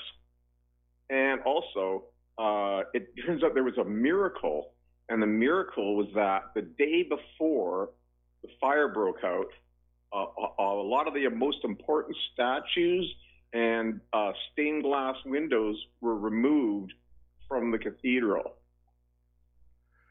Okay, now what I heard is that there was the fire alarm went off and firefighters arrived in a timely manner but could not find a fire. And then they stayed around for about half an hour, and that's when the second alarm went off, and that's when they discovered there was the fire that was up there in the overhead, the framing above the ceiling. And they really couldn't get up to that one, which is why it ran out of control. Now, I know the statues were moved as part of the renovation. I don't think the stained glass windows were removed, but I do know that they were saved. That they are intact, that what they're called the rose windows are still intact. I'd heard that three of them kind of just fell apart yesterday. When the fire broke out about later in the afternoon, I'd heard that three of the large windows were destroyed. Maybe it appeared that way because they'd already been taken apart and removed for the renovations. Last I heard is that they're still intact. And again, I'll take a look during this next commercial break here. But, again, let's see. The company, Le Bras Frères, which is the Bras brothers, this is their business. They are known as the Cathedral Restorers. And, this is their business, to protect historic sites. So let me see here. It's saying that basically the rose windows, which date to the 13th century and were last night feared to have melted or exploded, are all still intact. Well, that's great. That's really good news. Yes. Well, anyway, you might want to you and your listeners might just want to go over and have a look at what Steve Pieczenik has to say about that. Usually, he's pretty well informed. So, just out of curiosity, you might want to go have a look at his latest on that. Well, again, the part that I know everybody's out there and conspiracy, cover up, linkage and everything. But again, I'm not seeing the corporate media propaganda that would be associated with some kind of a false flag, whether it's to blame the Muslims or for Macron to save himself. I'm not seeing that. Now, again, we're here in the United States and not in France, so it may not be a global media outreach, but I don't know. I'm not feeling that this is a false flag, and because there's too much missing that should be there if it were a false flag. Well, there is a video that's out right now, taken from someone that was nearby when the fire broke out. And if you go look up one of the two front towers, a walkway up near the top. Yeah. And there is a bearded guy dressed in Muslim garb wandering around. He's wearing a kippah and everything. He's got a beard, right? So there's been some speculation on that. I'm not sure. I think that video may have been faked, and the reason I think of that. It's got no context. Say again. Well, it's got no context even visually. Like there's no timestamp on it. You can't really see, like when that was taken. It could have been taken at any time, right? Well, that's one part. I mean, there are fire hoses off to the right-hand side. You can see the fire hoses are actually working. So the context in terms of the time seems to be while the fire is burning. And unfortunately, it's a little hard to see the figure. It does appear to be wearing a yellow vest. And as far as the headgear, it's not clear whether it's actually a turban like Osama bin Laden or if in fact it's somebody in a hard hat. Again, the problem I have with it is that it's been it's fuzzy on the original screen that it's shown on. That's a dead giveaway that something's going on. And then somebody took another video of the video on the screen, and that basically makes it very, very difficult to take it at face value. Well, at this point in history, like I tend to immediately assume it's a false flag because they pulled so many, and the politics has gone so rancid worldwide that I just almost invariably assume it. Yeah, but you know what the word assume means. It makes an ass out of you and me. And you know something? Every once in a while, there are real fires. There are real accidents. Anyway, listen, we got to let you go. Thank you for the phone call. We'll be right back.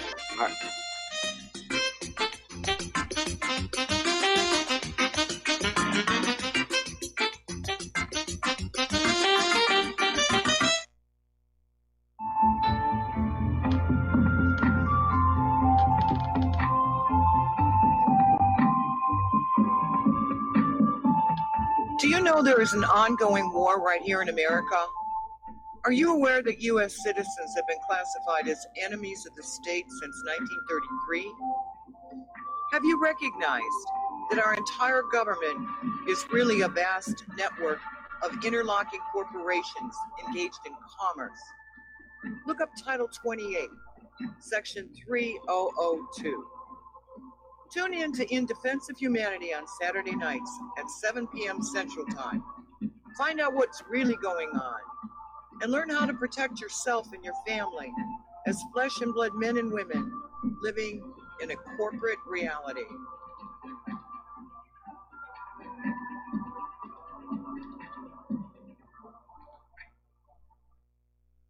Extend your life with Extendovite. When your doctor tells you you have bad cholesterol or blockages in the arteries, what do? When diet and exercise is not enough, we try medications and hope for the best. For the last 2 decades, I have been telling people about a natural method to help solve these problems and more. Extendovite can help maintain cardiovascular health and lower blood lipid levels in adults. The 7 herbs in Extendovite are known to work together synergistically to get the results we hope for. There are many testimonials on Extendovite's effect on circulatory-related ailments. Get Extendovite today to start your journey back to a healthier life. To order, call 1-877-928-8822 or visit heartdrop.com or see us on amazon.com. Extend your life with Extendovite.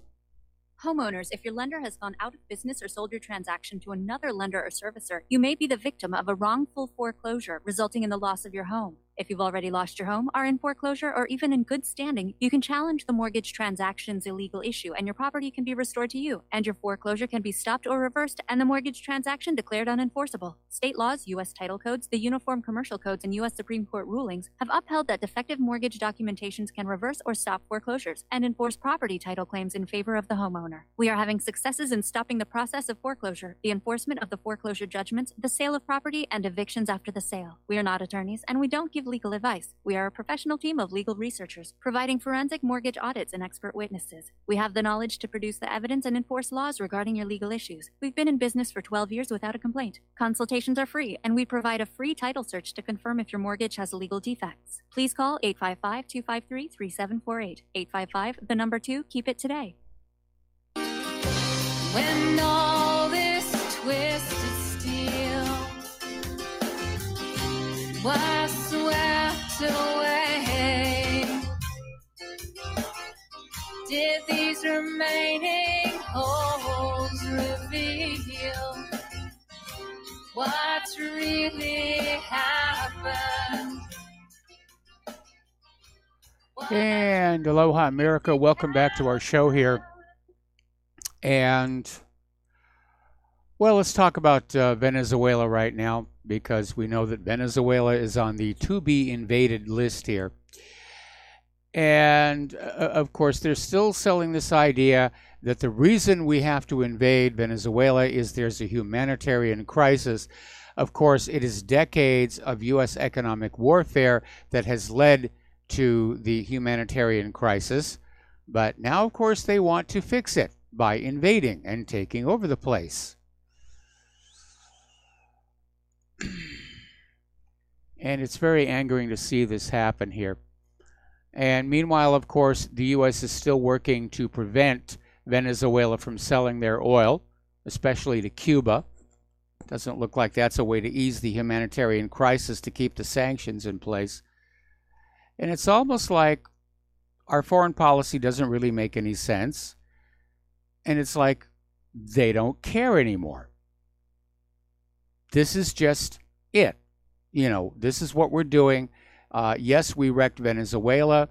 We're going in to invade them for humanitarian reasons, even as we continue to starve them by blocking the sale of Venezuelan oil to Cuba. Okay, I just got an email from somebody saying that the figure that was walking on the balcony on one of the towers looked to them like a Knights Templar. Okay, maybe. Now, not too long ago, India had a test of an anti-satellite missile, and it was clearly a message sent toward China, and it could exacerbate New Delhi's rivalry with Beijing, underlining that India now must brace itself for long-term space competition. Now, back on March 27th, India managed to shoot down its own low-orbit satellite with a ground-to-space missile, making the country a space power. The test made India the fourth country in the world after the U.S., Russia, and China to have ASAT capabilities. Now, they had the satellite was coming from north to south. The interceptor was coming from south to north. So, in theory, the vast majority of the debris fell out of orbit and re-entered the atmosphere. But we don't really know. That's part of the problem. We don't really know. A lot of it could still be up there. Turkey is over there expecting, apparently, that Donald Trump will use a waiver to protect Turkey if the Congress decides to sanction Turkey over the planned purchase of a Russian missile defense system, the S-400. And apparently, U.S. Secretary of State Mike Pompeo said last week that Washington had told Turkey it could face retribution for buying the S-400s under a sanctions law known as Countering America's Adversaries Through Sanctions Act. All right, we got to take another break here. We'll be back with hour number 3 after these few words.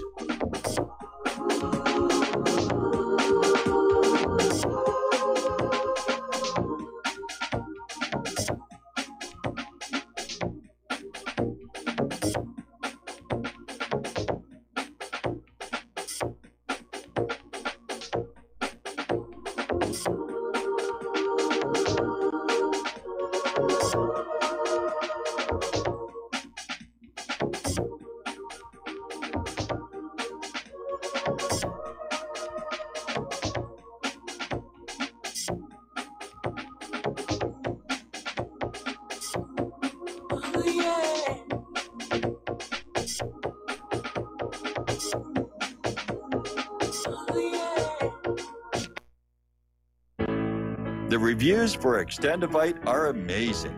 Here are some from Amazon. September 2018. Extendivite works in keeping my blood pressure in the normal range. I've been using Extendivite for many years now. May 2018.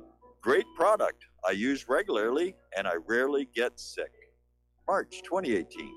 This product has relieved what appeared to be angina pain in my chest and shortness of breath after climbing stairs. I'm quite happy about it. February 2018. My husband, son, and I have been using this product for a few months now, and we have noticed an improvement in our joints and blood pressure. Tell us your story. Get Extendivite today.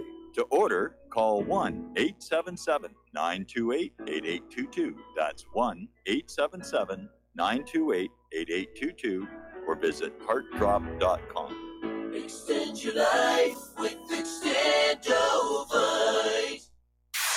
You're listening to Republic Broadcasting Network because you can handle the truth.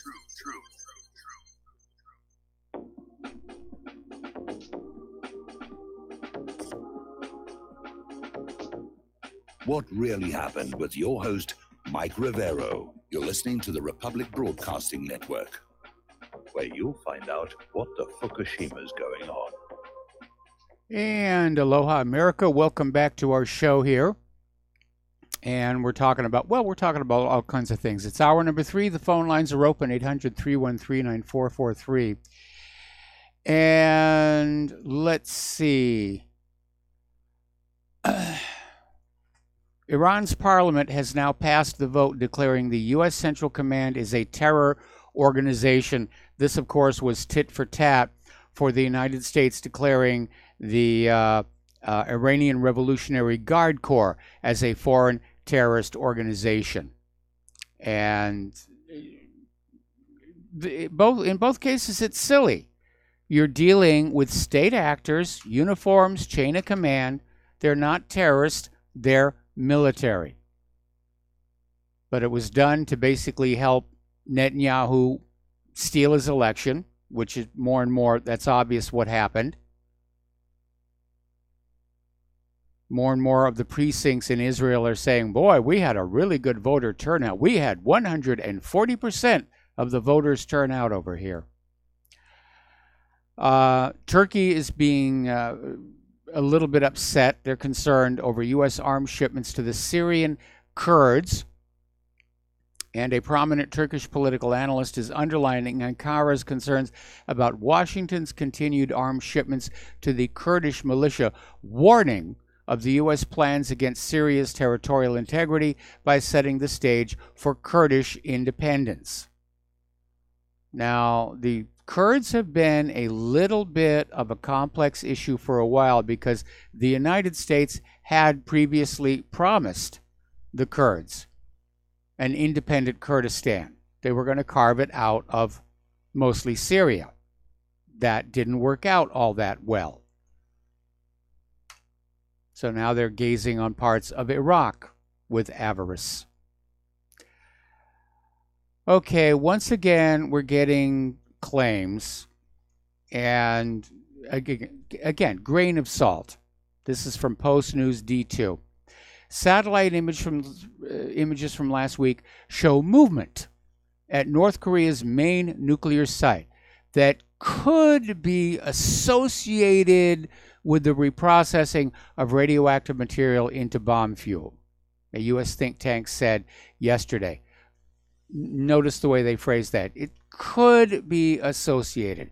Well, the way you reprocess radioactive material into bomb fuel, it's done indoors. It's not something that you see outdoors. This is just more propaganda. But they do have a comment that is accurate. If there is new reprocessing activity, it would underscore the failure of the second summit between President Trump and Kim Jong-un in Hanoi in late February. Now, North Korea may be reprocessing material into bomb fuel. That's how you get bombs to be built. You take spent reactor fuel rods, which are loaded with plutonium, and you turn them into bomb fuel. And right now, North Korea has a right to do so. And in the face of U.S. belligerence, certainly has a motivation to develop some kind of weapons of deterrence, which is what nuclear weapons are for. Nobody has used a weapon of mass destruction aggressively as a first strike since the United States bombed Hiroshima and Nagasaki. Everybody builds and stockpiles these weapons as a deterrent. The message on those bomb cases is simple: leave us alone or bad things will happen. That's why Iran wanted nuclear weapons. That's why Iraq wanted nuclear weapons. It's why North Korea has built nuclear weapons. It's basically a message: leave us alone. Do not invade us or bad things will happen. That's the message that's on those bomb cases.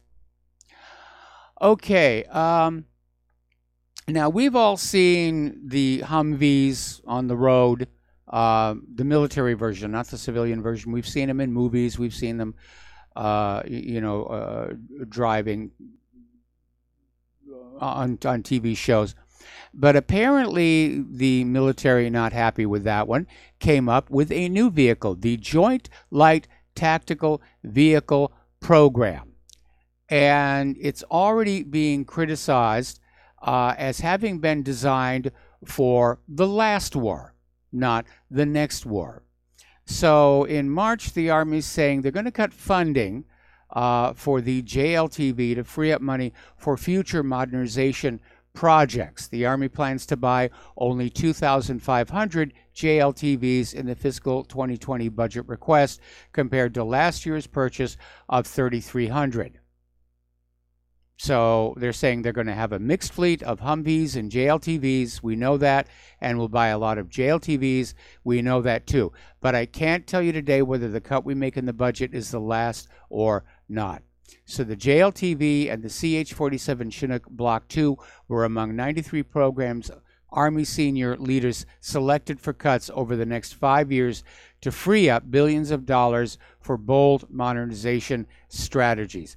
Basically, what it is the military's running out of money. With all the money that we have given them, they're coming up short, and they're starting to cut programs. All right, let's take a phone call. Jim in upstate New York. Aloha, Jim. Welcome to the show. What's on your mind?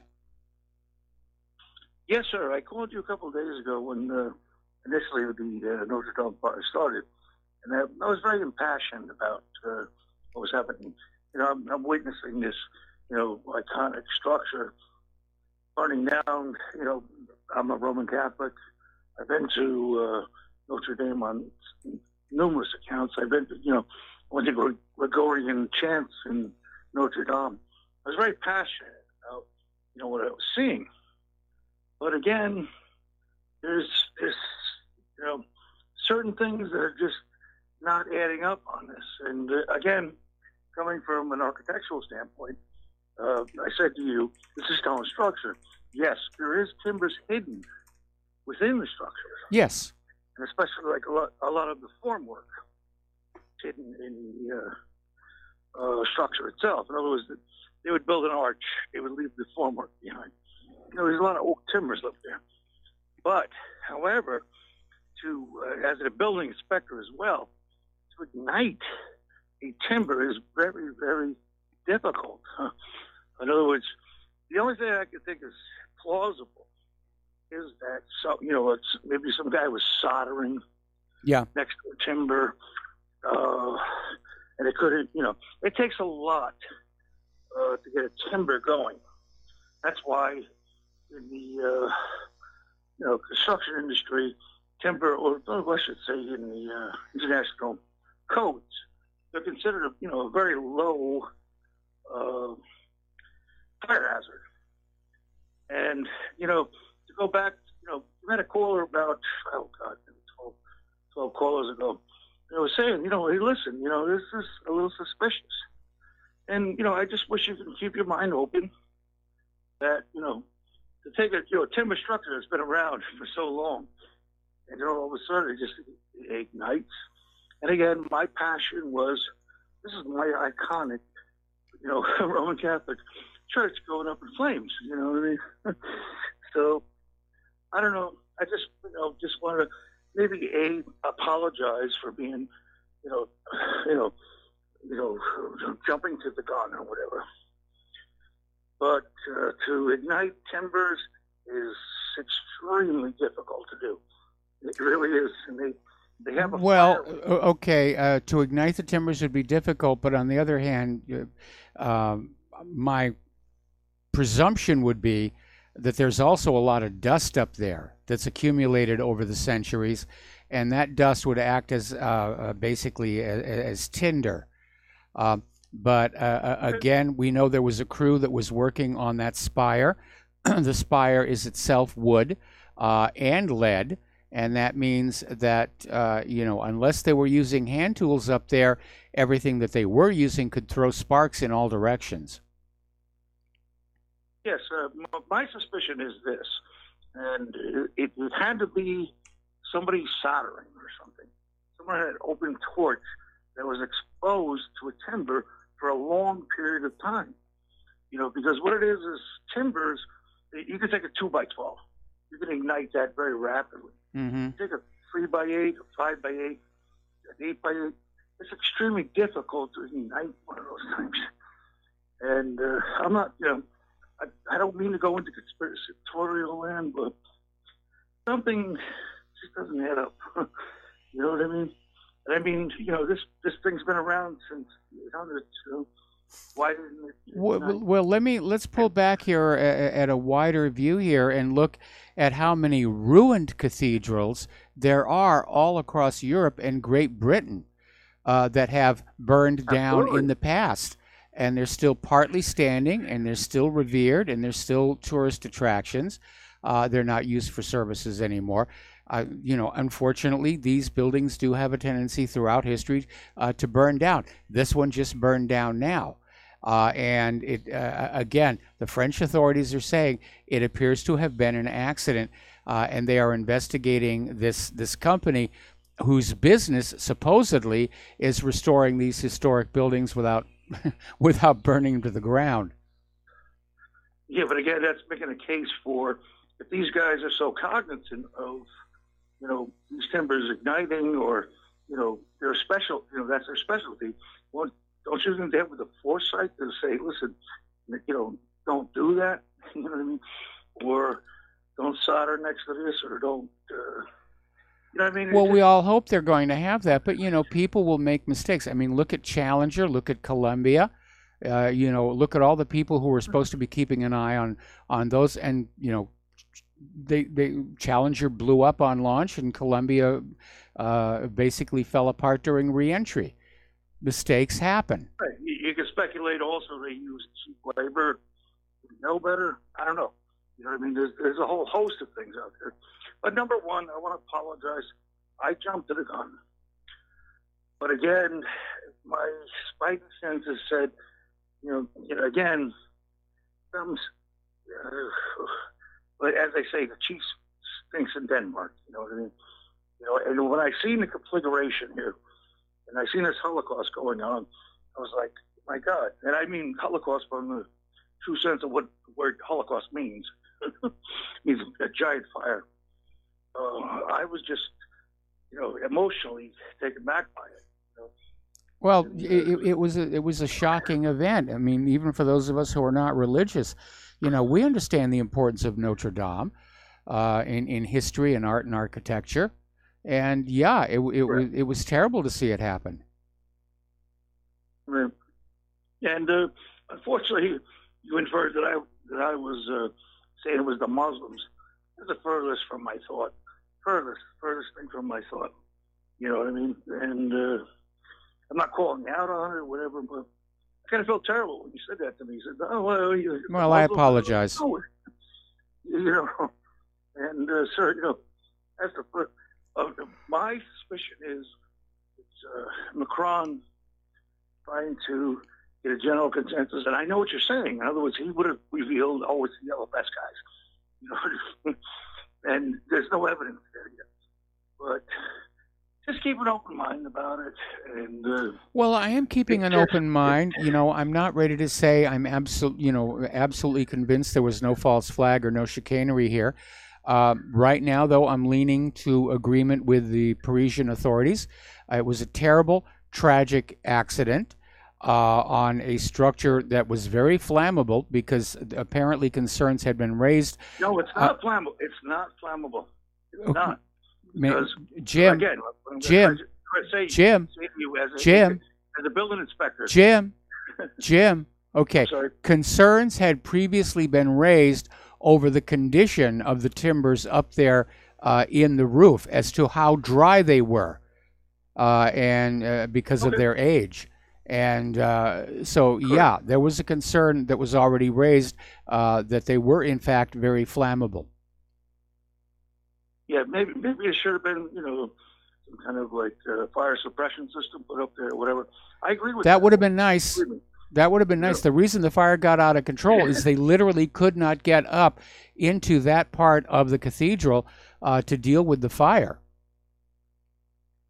And again, I just want to see the investigation. In other words, there had to be a guy with an open flame literally on a timber. He literally had to be smoldering this timber because timbers do not. It's sort of like 9/11. People say, "Oh, steel doesn't." I think that's BS, but it takes a lot to get a structure like that, which has survived since 800, to be ignited. You know what I mean? Okay, so well, we don't know how old the timbers in the roof were. I mean, because Notre Dame has been renovated many times. It had to go through a major renovation after the French Revolution. But again, how flammable how flammable the timbers are is definitely related to how old and dried out they are. Because if, for example, they were cracked or they had been eaten by worms and termites, then you have more surface for the fire to begin with. And again, it could have been a hot piece of welding rod that just fell onto a timber and just smoldered until finally it caught a blaze. And I'm sure at some point they're going to find out what was going on. But again, it was a horrible, tragic accident, and all I can say is it's a good thing the damage wasn't worse than it was. The stone structure is still intact. They're going to be able to rebuild. The 3 rose windows are still intact. The altar is intact. The cross is intact. They got the relics out. They got the 14 statues out. The organ is a little damaged, but obviously that can be rebuilt. It was rebuilt 20 years ago anyway. Right. But unfortunately what it was when you were witnessing this, on the news media, I mean, they just showed it. It's like, this thing's like going down. You know what I mean? And when I called you, I was very impassioned, and I just want to, apologize. Maybe I inferred more nefarious things than should have been, but that's what I love about you. Let's let the facts roll. Let's let the facts come in. And unfortunately, I made a knee-jerk reaction to it. My architectural background, like I said, and I know structures. I know how things burn, and it was very emotional. Yes. That's where I got wrapped up in emotion. I mean, see, one of the greatest beautiful structures in the world, so I just wanted to put that out there for you, sir. That's all. Okay. All right. Well, listen, thank you very much for the phone call, and we're going to let you go. Let's see. I'm looking at what temperature lead would burn at, because that spire in the middle of the roof of Notre Dame was wood and lead, and apparently the melting point of lead is 600 degrees Fahrenheit, which, well, I knew that because I used to make my own ammunition for my black powder guns. It's not saying, though, at what point it would actually burn. Well, at some point, I'm sure we're going to find out. But I think the problem was primarily that they couldn't get up into that roof. So I just got an email from somebody saying that CNN is now reporting one death in the fire at Notre Dame. The name has not been released until the family's been notified. What we know at this time is the deceased is a white Caucasian male and a hunchback. Okay, so we're coming up here on another commercial break here. And a lot of people are still talking about Bibi's election hit, if you will, and the quite probable annexation of the West Bank. So we're going to take a break for commercials. We'll be right back.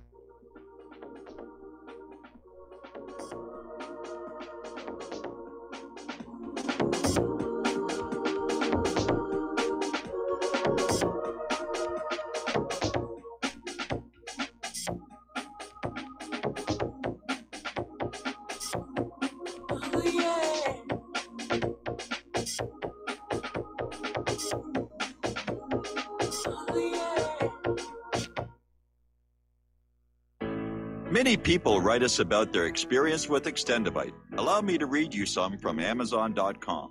This product is superb. I have been taking it for about a year now, and I can feel my cardiovascular system run like a Swiss watch. I definitely recommend this product for anyone that has high cholesterol, high blood pressure, and heart palpitations, A+. It's potent, but it works. I have been waking up for the past 3 years with numb hands, and a week into using Extendivite, my numb hands seem to have cleared up. My circulation was off, and now it's back on track. So I'm happy. I feel so energized, and I have my husband on it now. My mother-in-law has cholesterol problems, so I bought her a bottle as well. Thank you so much. Love the product. Tell us your story. Get Extendivite today. Call 1-877-928-8822 or visit heartdrop.com.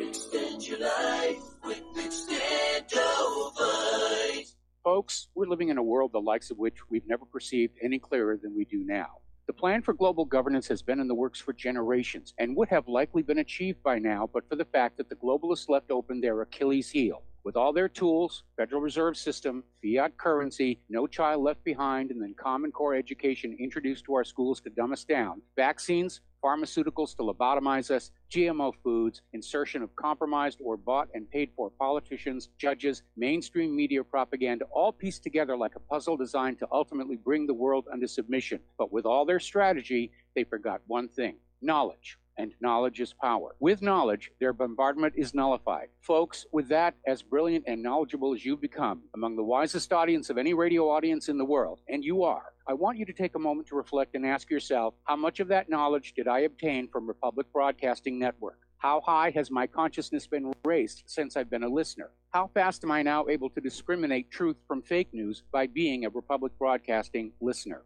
How clear am I now able to see the world since I've been listening to RBN? Ask yourselves those questions, folks. Then ask yourself, what is that knowledge worth to me? Like my morning coffee, how would I survive without it? A voice of truth in a sea of lies. Do we not all need to make sure it survives? Like public broadcasting, we are now finding we can only survive with listener support. Censorship, advertisers being attacked, truth itself being attacked. It's the only way through this. We at Republic Broadcasting humbly ask you to become a supporter. Look at your budget and make a determination of what Republic Broadcasting is worth to you and what you can afford on a monthly basis.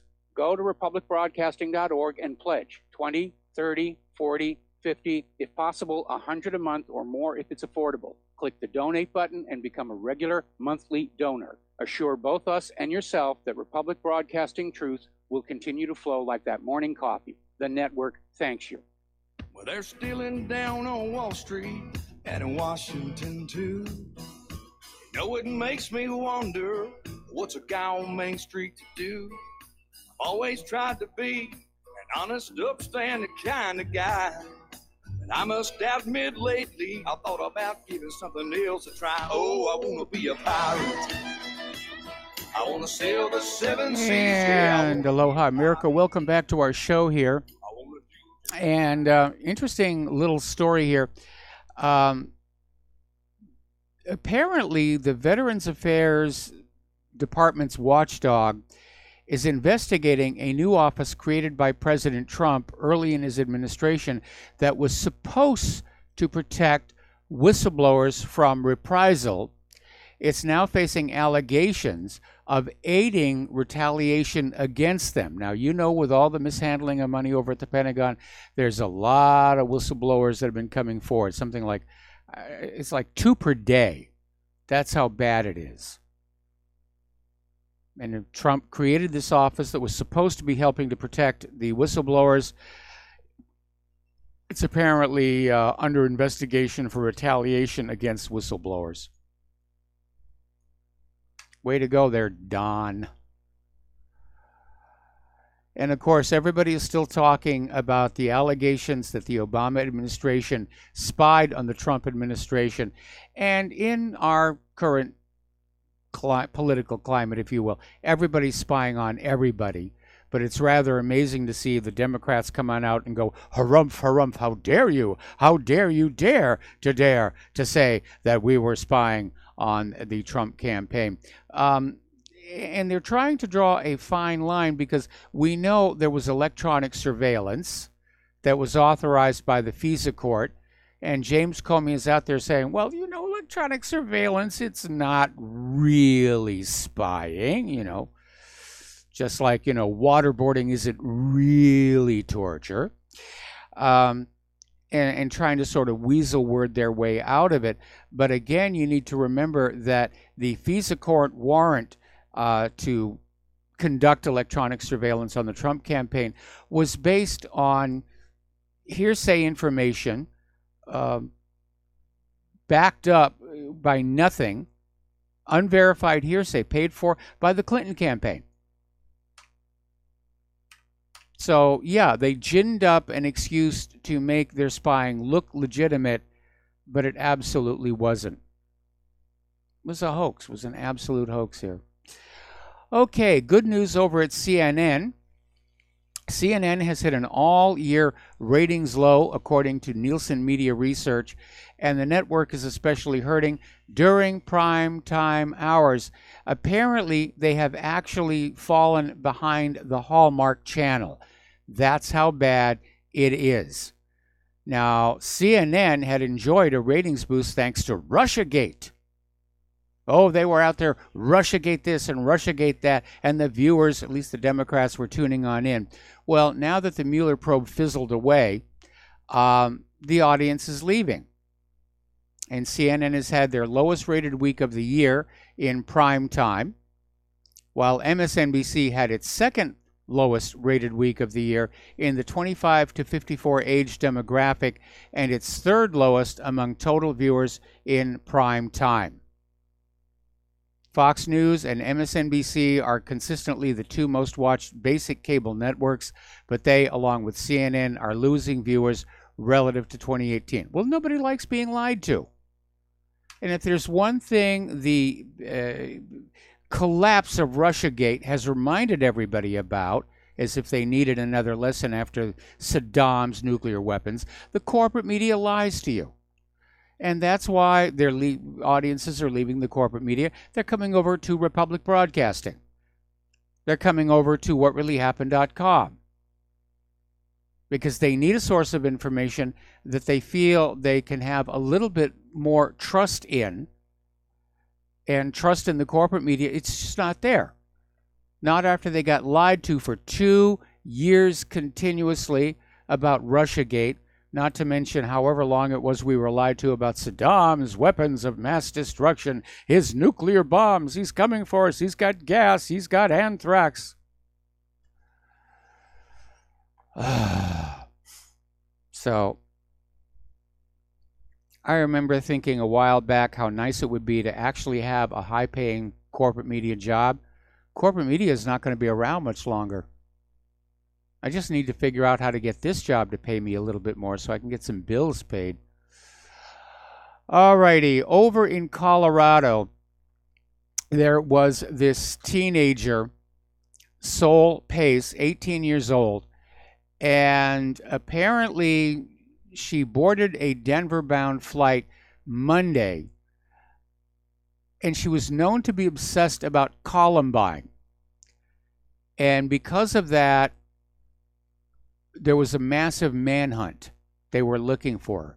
They finally found her. She was dead of a self-inflicted gunshot wound early this morning near the Echo Lake Lodge at the base of Mount Evans in Clear Creek County.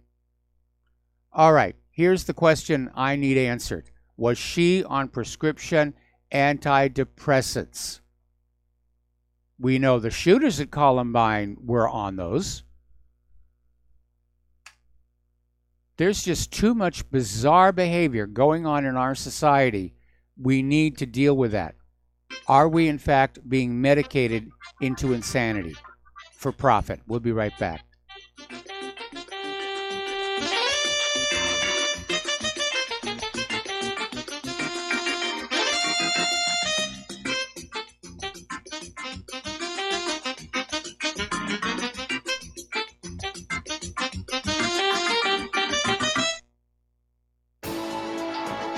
You are tuned in to the Republic Broadcasting Network. Visit our website by going to republicbroadcasting.org.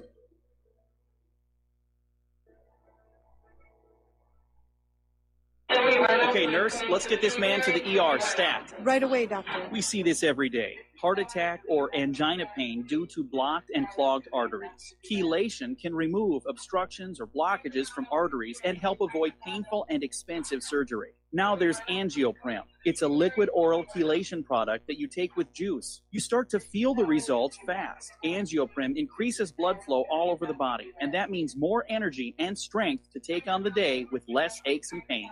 60 years of research has gone into chelation, and Angioprim is the result. A safe and easy way to unblock your veins and arteries from buildup that slow circulation. Paging Dr. Jones. Please report to the emergency room right away. Log on now for a special radio offer from Angioprim. That's angioprim.com/radio. ANGIOPRIM. Angioprim.com/radio or call 877-882-7221. That's 877-882-7221. Corporate media dominates the American opinion. Finding independent voices that counter this avalanche is becoming increasingly difficult. With the endless corruption running rampant throughout our government, independent voices are needed more than ever to battle the offensive against our freedoms and liberties. As a listener of RBN, no one understands this concept better than you.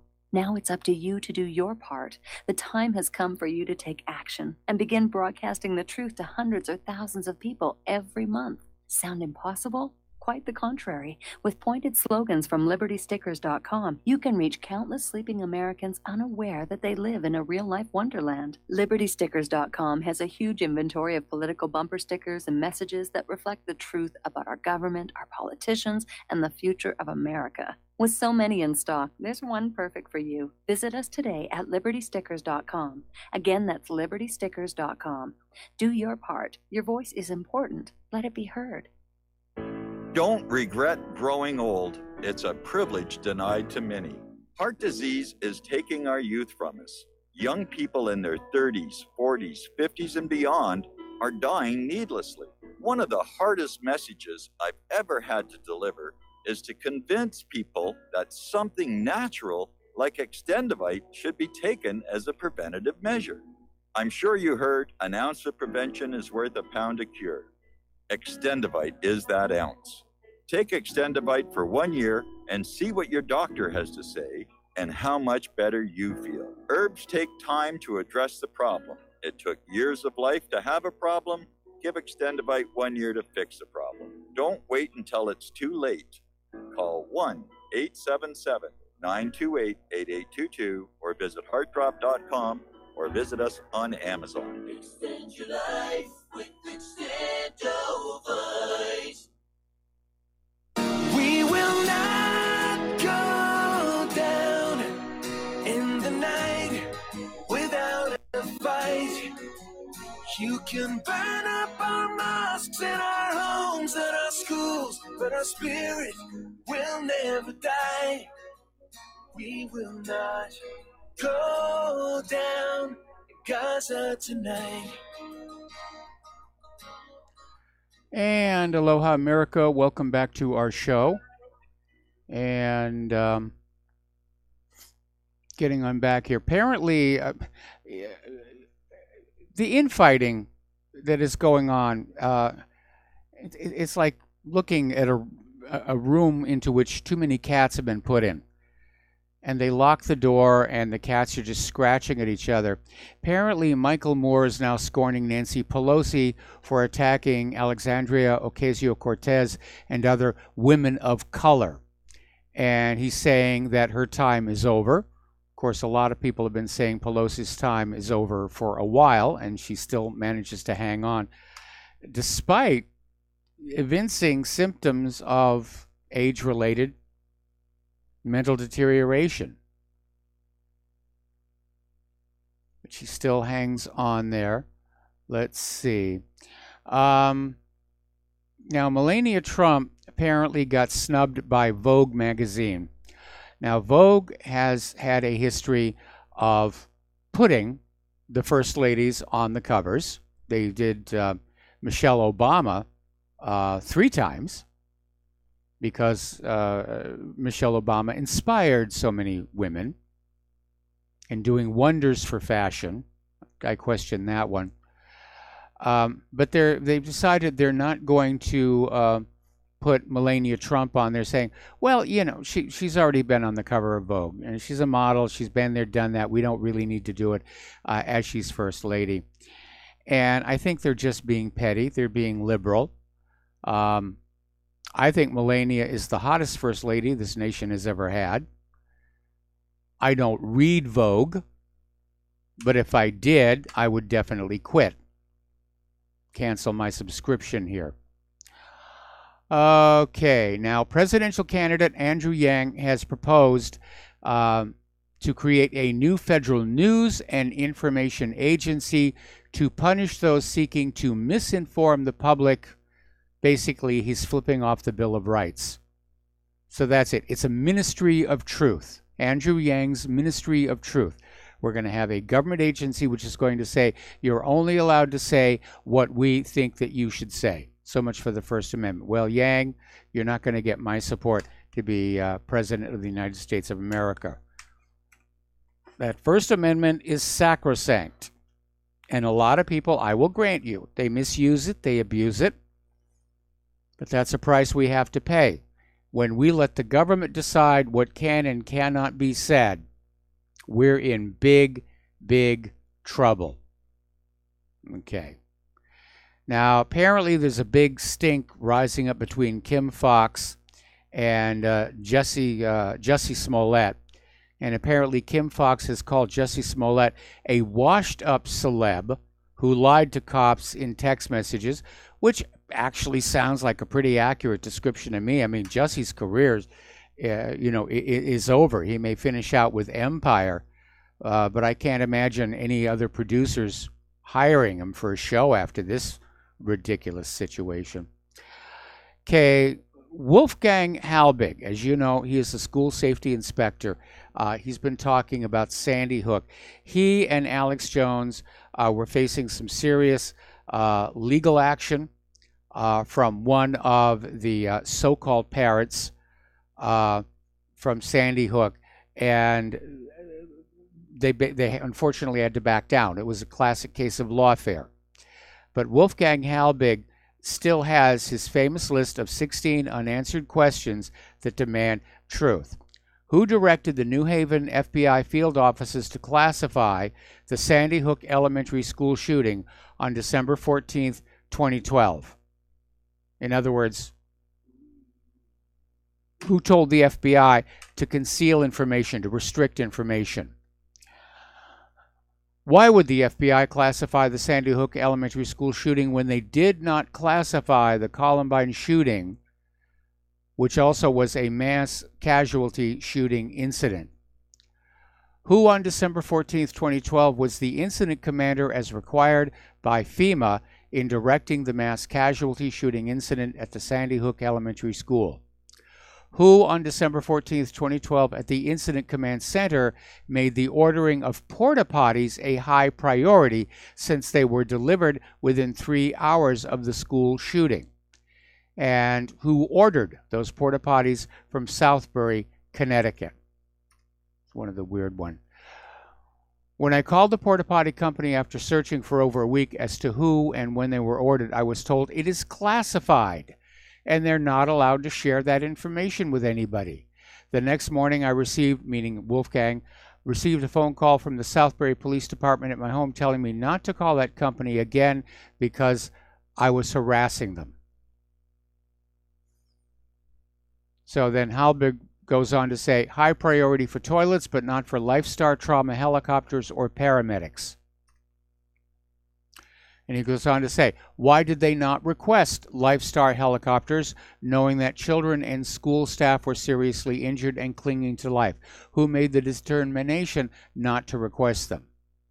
Why did they not allow the paramedics and the EMTs inside the Sandy Hook school to treat the seriously injured or those children and school staff clinging to life? Who made that decision?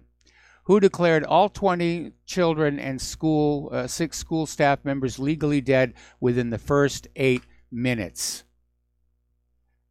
Who was the certified environmental biohazard decontamination company contracted by the Newtown Public Schools to remove 45 to 65 gallons of blood, skull fragments, brain tissues, bodily fluids, blood-soaked carpets, and many other materials to be decontaminated inside the Sandy Hook school? Why does an off-duty lieutenant from the Newtown Police Department refuse to leave his off-duty work assignment at a construction site on December 14, 2012, when hearing that shots had been fired at the Sandy Hook Elementary School? Who at the Newtown Public Schools notified in writing, as required by Connecticut law, all of the parents who had children attending the Sandy Hook Elementary School, as well as every school staff member every school year, of all the potentially life-threatening chemical hazards? The school had high levels of lead paint throughout the entire building, asbestos in the ceiling and floor tile, asbestos in the insulation, and very high levels of PCB. Who provided the urgent medical care to the 2 children who were not transported to the Danbury Trauma Center until an hour after the school was deemed safe for that 15-mile drive? Who treated those 2 children who'd been shot multiple times, 3 and 11 times, since they did not allow the paramedics and EMTs inside the Sandy Hook Elementary School? Why did the parents of the 2 children who died at the Danbury Hospital not allow their children to donate their organs to other children waiting for the gift of life? What happened to the 500 children and 60 school staff members from Sandy Hook Elementary School on December 14, 2012? No videos show any evacuations. Who was the police officer calling into the Newtown Police dispatcher stating in his words that he has multiple weapons, he has a rifle and a shotgun? And who had that rifle and shotgun, as the chain of evidence should show, that was found in classroom 8? At 9:45:21 a.m. on December 14, 2012, why would a police officer by the name of Lieutenant Vangeli from the Newtown Police Department, after finding a kindergarten female child in the hallway, make her go into room 8 and leave her? Room 8 is a gruesome crime scene with dead children and school staff. And finally, why would 2 Connecticut State Troopers enter room 10 at 9:55:31 a.m. on December 14, 2012, a gruesome crime scene with dead bodies of children and school staff, and tell a kindergarten boy they found in the bathroom, whose name has never been revealed, to stay and they'll be back when it's safe? Now, those are all very, very interesting questions here. Okay, over at Instagram, they have banned cartoonist Ben Garrison. Now, you've probably seen his cartoons. We post them at whatreallyhappened.com all the time. He's a very clever gentleman. He's very pro-Trump. And apparently, this recent cartoon that he did, Two-Faced Democrats, didn't sit with a lot of people, didn't sit well.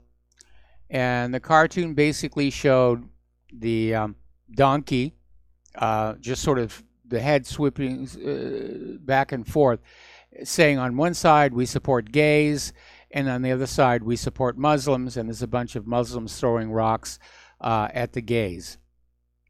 So apparently that one was just a little bit too much for Instagram, and Ben Garrison has been banned from them. All right, a little bit of economic news. My goodness, we did get into the third hour a little bit early. World trade has suffered the biggest collapse since the 2000 financial crisis. And apparently it is the worst and as dangerous as the dot-com bubble burst. Excuse me. Apparently trade volume around the world has dropped 1.8% in the 3 months to January compared to the preceding 3 months in a synchronized global downturn. Now, I wonder how much of that is caused by the sanctions and the tariffs. It may not, in fact, be a recession, which everybody's saying is coming. But all these sanctions and tariffs, they have to be having an effect. All right, it's only April. Story out of Investment Watch blog.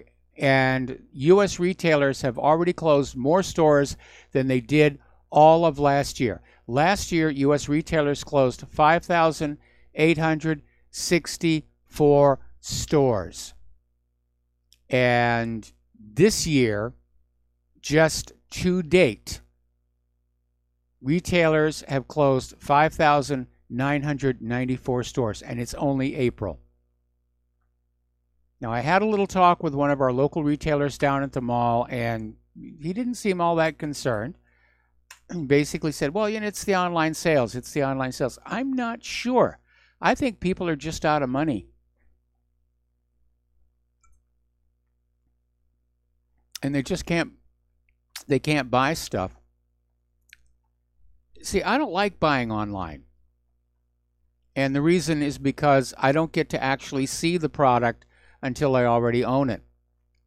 I like the retail experience. I like walking into a store. I like being able to look at the product and make sure that it's well made, especially in the area of clothing, that it doesn't have loose threads or anything. I like looking at it, and then I take it up to the person at the cash register. I give them money. They give me my product. We both come home happy. I like that experience. I don't like buying online. I mean, I have to, because so many of the specialty stores here in Hawaii have gone out of business. I have to buy a lot of stuff from eBay, spare parts for computers and so forth. But I do enjoy going into a retail store and just looking around, just looking for things. See what inspires me, especially if I'm, buying a birthday present for a young person somewhere. I like being able to look through the toy stores. I find them actually very inspiring. U.S. soybean exports have plunged. Farmers are concerned about the tariffs. There's no recovery in sight.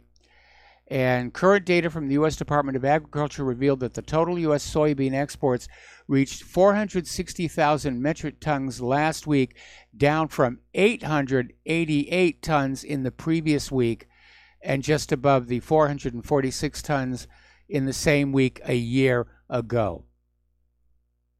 So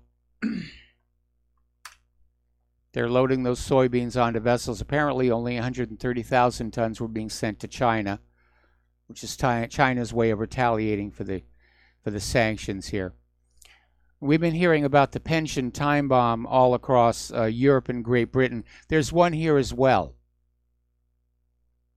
There's a pension time bomb. It's waiting to explode across America. Social Security is broke.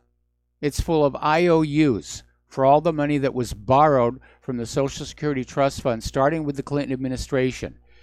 And they issued a special Treasury bond, which they can't redeem now. And so for people for whom Social Security is the only retirement they have, they could find themselves in serious, serious trouble in the not-too-distant future. Now, as you know, we just went through tax day, and everybody's always talking about, taxes are too high. And they are very high. Do you know when the income tax was first imposed, right after the supposed theoretical ratification of the 16th Amendment, the American people were promised the income tax would never be above 2%.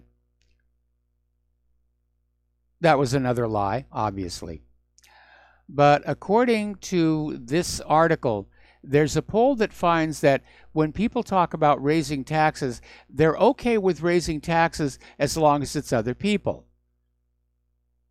You know, don't raise my taxes. I'm taxed way too much. If you need to raise taxes, go over and raise taxes on that person over there. Go raise taxes on the rich. Go raise taxes on those people on the other side of the railroad tracks. I think that's a poor way to be looking at the situation. We are all taxed way too much by a government that is out of control. And even with all the money they're taxing, they still can't control their spending. Our deficit for this year alone is projected to be almost $1 trillion with a T dollars. They're completely fiscally irresponsible because they've got their printing presses. Their friends over at the Federal Reserve, yeah, we'll just type some more numbers into your computer account. We'll just print up more of these bills here. It's all funny money. It's not real. It's not real money. Real money is silver and gold coin as specified in the Constitution. Kind of makes you wonder, why is there even a national debt? They're just making the money up out of thin air and spending it. Why is there a debt that we are somehow responsible for?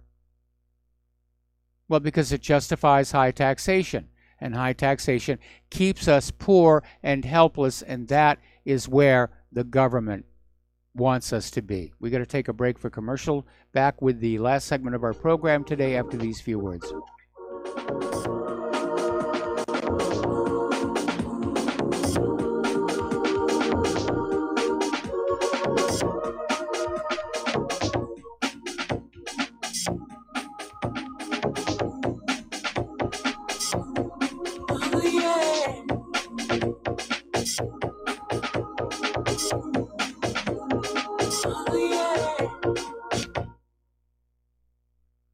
Homeowners, are you in foreclosure, expecting to be served with a foreclosure lawsuit, or suspect your lender has coerced you into an illegal mortgage transaction?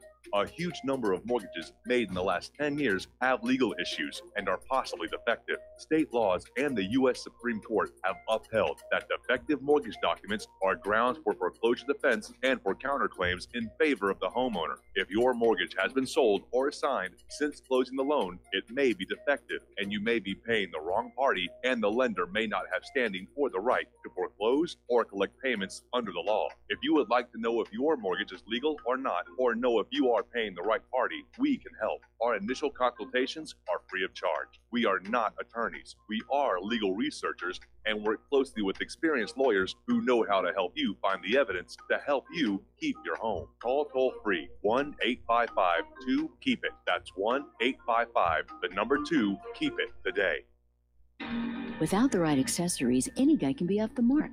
Whether you've invested thousands in your arsenal or you own a single trusted firearm, a visit to AROutfitting.com is in order. It's one of the finest online selections of tactical optics and AR parts and add-ons, like EOTech, quick target acquisition with no peripheral loss. Browse the full range of Nikon scopes and binoculars. AROutfitting.com can illuminate your world with Streamlight gun-mounted lights from keychain to large handhelds up to 1,100 lumens. Find some stability with Battenfield tactical bipods. AirOutfitting.com has CMMG gun parts, barrels, assemblies, handguards, part kits, and more, plus mag-full clips and magazines. I know I've got you excited, so take a breath. Head to AirOutfitting.com. The site's super easy to navigate and features a ton of technical info, including links to manuals. We also welcome vendor and manufacturer inquiries. Remember, if you don't see it, we can get it at AirOutfitting.com. Tired of being lied to by mass media? It's growing more and more apparent today that news is received less and less through standard media outlets. Even with a growing audience every day, RBN is beginning to direct more efforts into social media. Social media and the use of the internet is fast becoming the primary source of people for news, regardless of demographic. RBN has set out to provide some of the best news on the internet through republicbroadcasting.org. and also has begun to use the tools to our advantage by way of social media.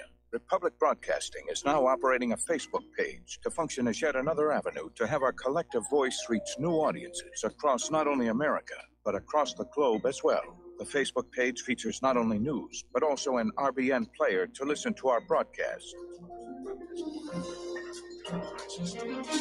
Get involved by visiting facebook.com/Republic Broadcasting and liking our page and share it with your friends and family, because you can handle the truth.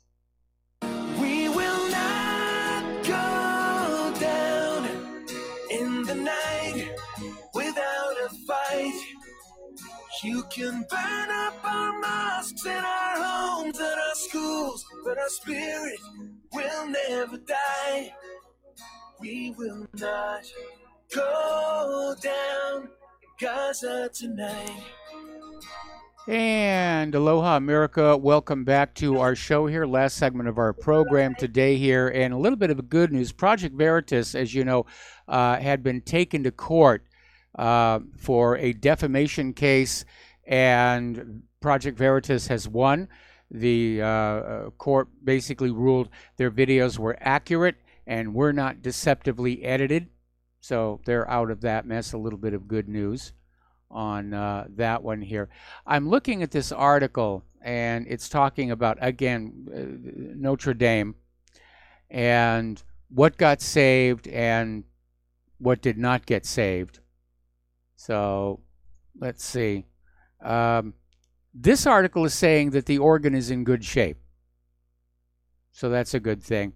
Apparently, quite a bit of the artwork was spirited out of the cathedral while it was just the roof on fire. That's been taken to the Louvre for conservation. Okay, we've got one final caller. Dustin, New Jersey. Aloha, welcome to the show. What's on your mind?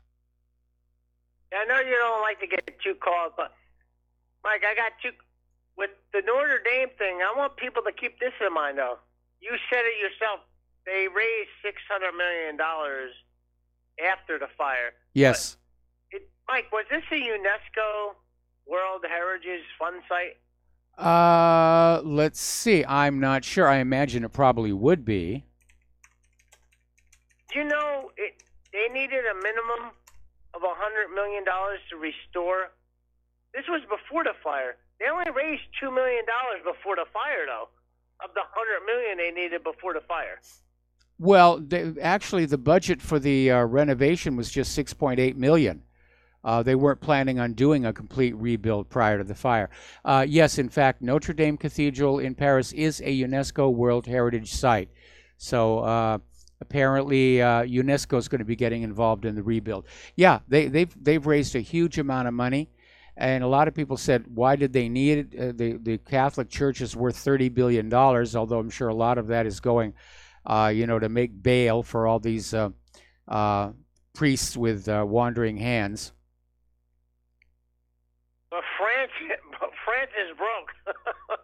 I mean, I know some people calling like Macron. There's rumor Macron. You don't bring in the third world to burn down something to kick out the third world. Macron's a globalist, so that whole thing is off the table. Okay, so like it would be, what they call Jewish lightning per se, like torch the thing to get more money for the project. Like insurance, right? I mean, it happened.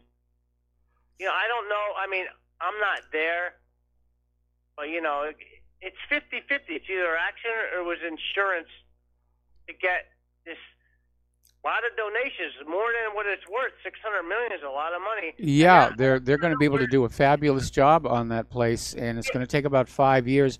And I'm sure that there was also an insurance policy on the premises. And by the way, that $600 million is all from private donors. So, a bunch of billionaires stepped on in and said, yes, we're going to get this taken care of. But yeah, it's up to 600 million euros. And they're going to do a great job. Okay, there's the music. I need to let you go, Dustin. Stay tuned for John Stadmiller. I'm sure he's got lots of interesting things to share with you. Please share what you learn here on this radio show and at the website. Share it with everyone that you know. Email, face-to-face, paper mail, and so forth. Please donate to Republic Broadcasting. Please donate to whatreallyhappened.com. We'll be back tomorrow. Aloha, America.